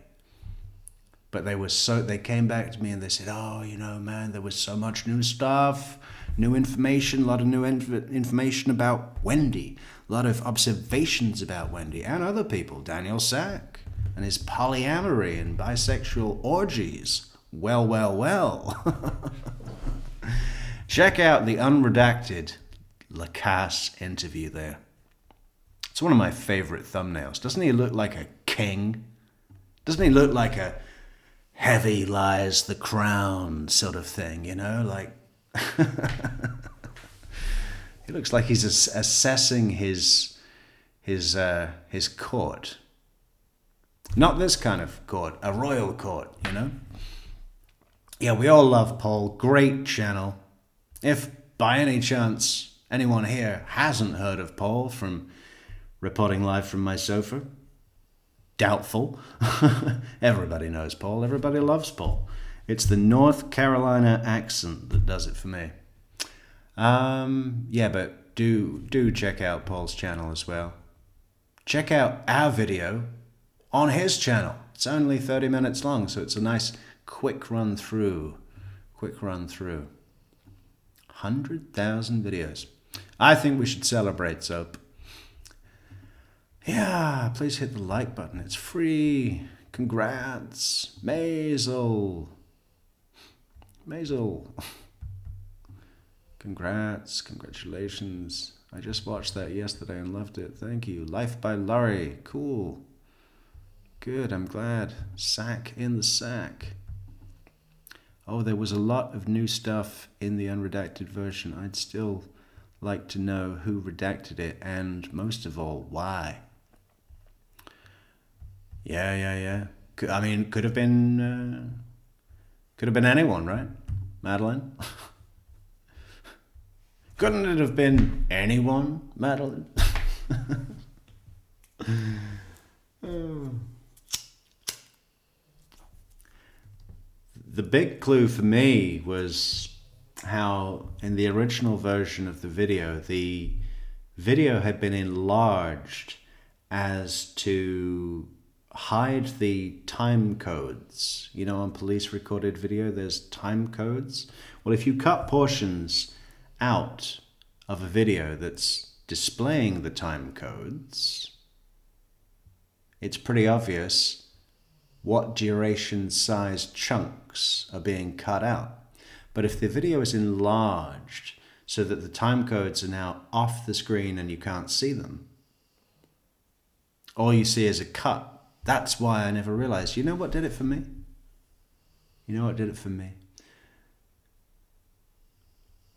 Well, I can't say.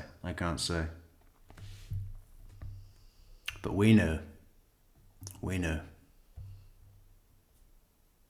That's why we had to bring it to the public. You know, and some people said, whoa, maybe it was redacted to protect the information of innocence. Well, most of it's about Wendi. Most of it's really damning, embarrassing information about Wendi, so what? Oh. Hey, does anyone want to see Sally? Sally was on Court TV. Our moderator, Sally. And it's the first time I've ever heard her voice.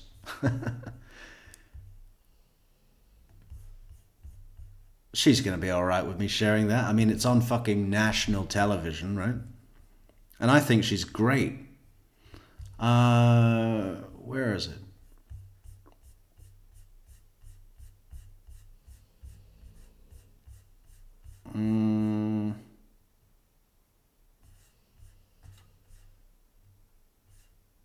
I'm just looking for the video of Sally.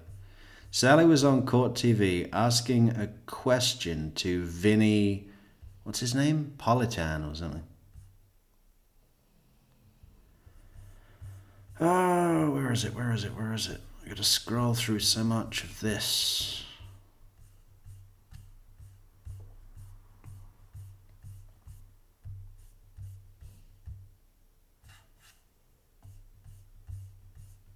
Hold on, guys. Don't go anywhere. We've got a great clip coming up. Great clip.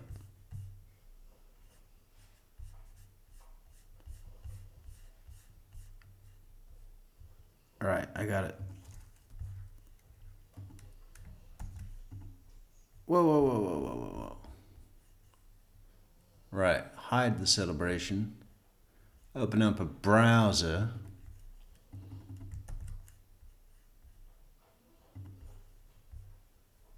Wendi on perjury right now? Whoa, that was loud. Fucking hell.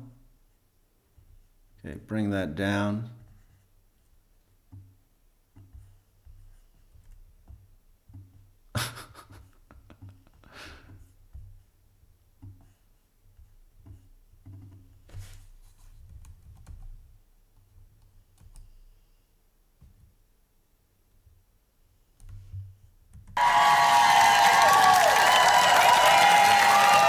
back. We're live at CrimeCon 2025 in Denver, Colorado. We're talking about the big verdict yesterday. Donna Adelson, guilty, guilty, guilty. And now we've got some questions and comments from our live, standing room only studio audience. All right, let's go over here. You have a question? I do. Oh, wait, let me get the microphone over to you. That's Sally, Mr. Pinto Peabody. Here we go. I'm a little nervous. Wow. First of all, I wanted to let everyone know he should have been a comedian. You wouldn't know that just watching his show, but he's pretty funny. Al, I have a question and a comment, actually. Just so you know, I was a comedian. Okay. I thought so. Al, I like your suit. And I want to ask you, couldn't they get Wendi on perjury right now? I mean, have you watched all the cases? There's so many discrepancies in her testimonies. 15 years as a prosecutor, I never went for a perjury trial. And in a situation like that, with regards You to... can add them up, though, right? Can't you sorry? add them up? Like, there's like... Let me ask you, is there a specific thing she said that you believe was perjury? Yes, the K-turn. Oh, I made the K-turn. Then she just drove by and didn't make the K-turn at all.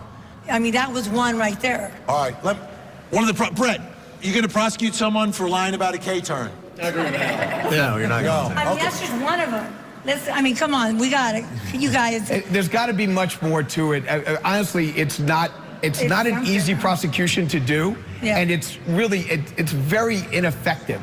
She's not going to get 25 years to life on a perjury charge. But it'd be so nice With to no see her prior get arrested. record, she'd though. probably get a slap on the wrist and that would be it. It'd be so nice to see her in jail, though, wouldn't it?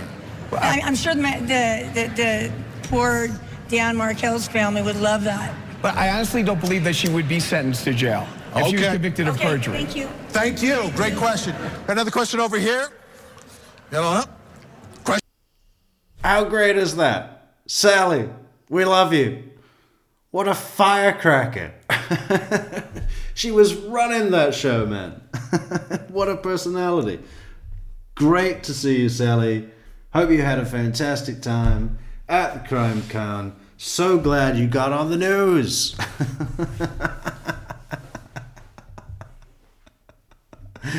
Oh. Anybody who doesn't know, Sally is a moderator here.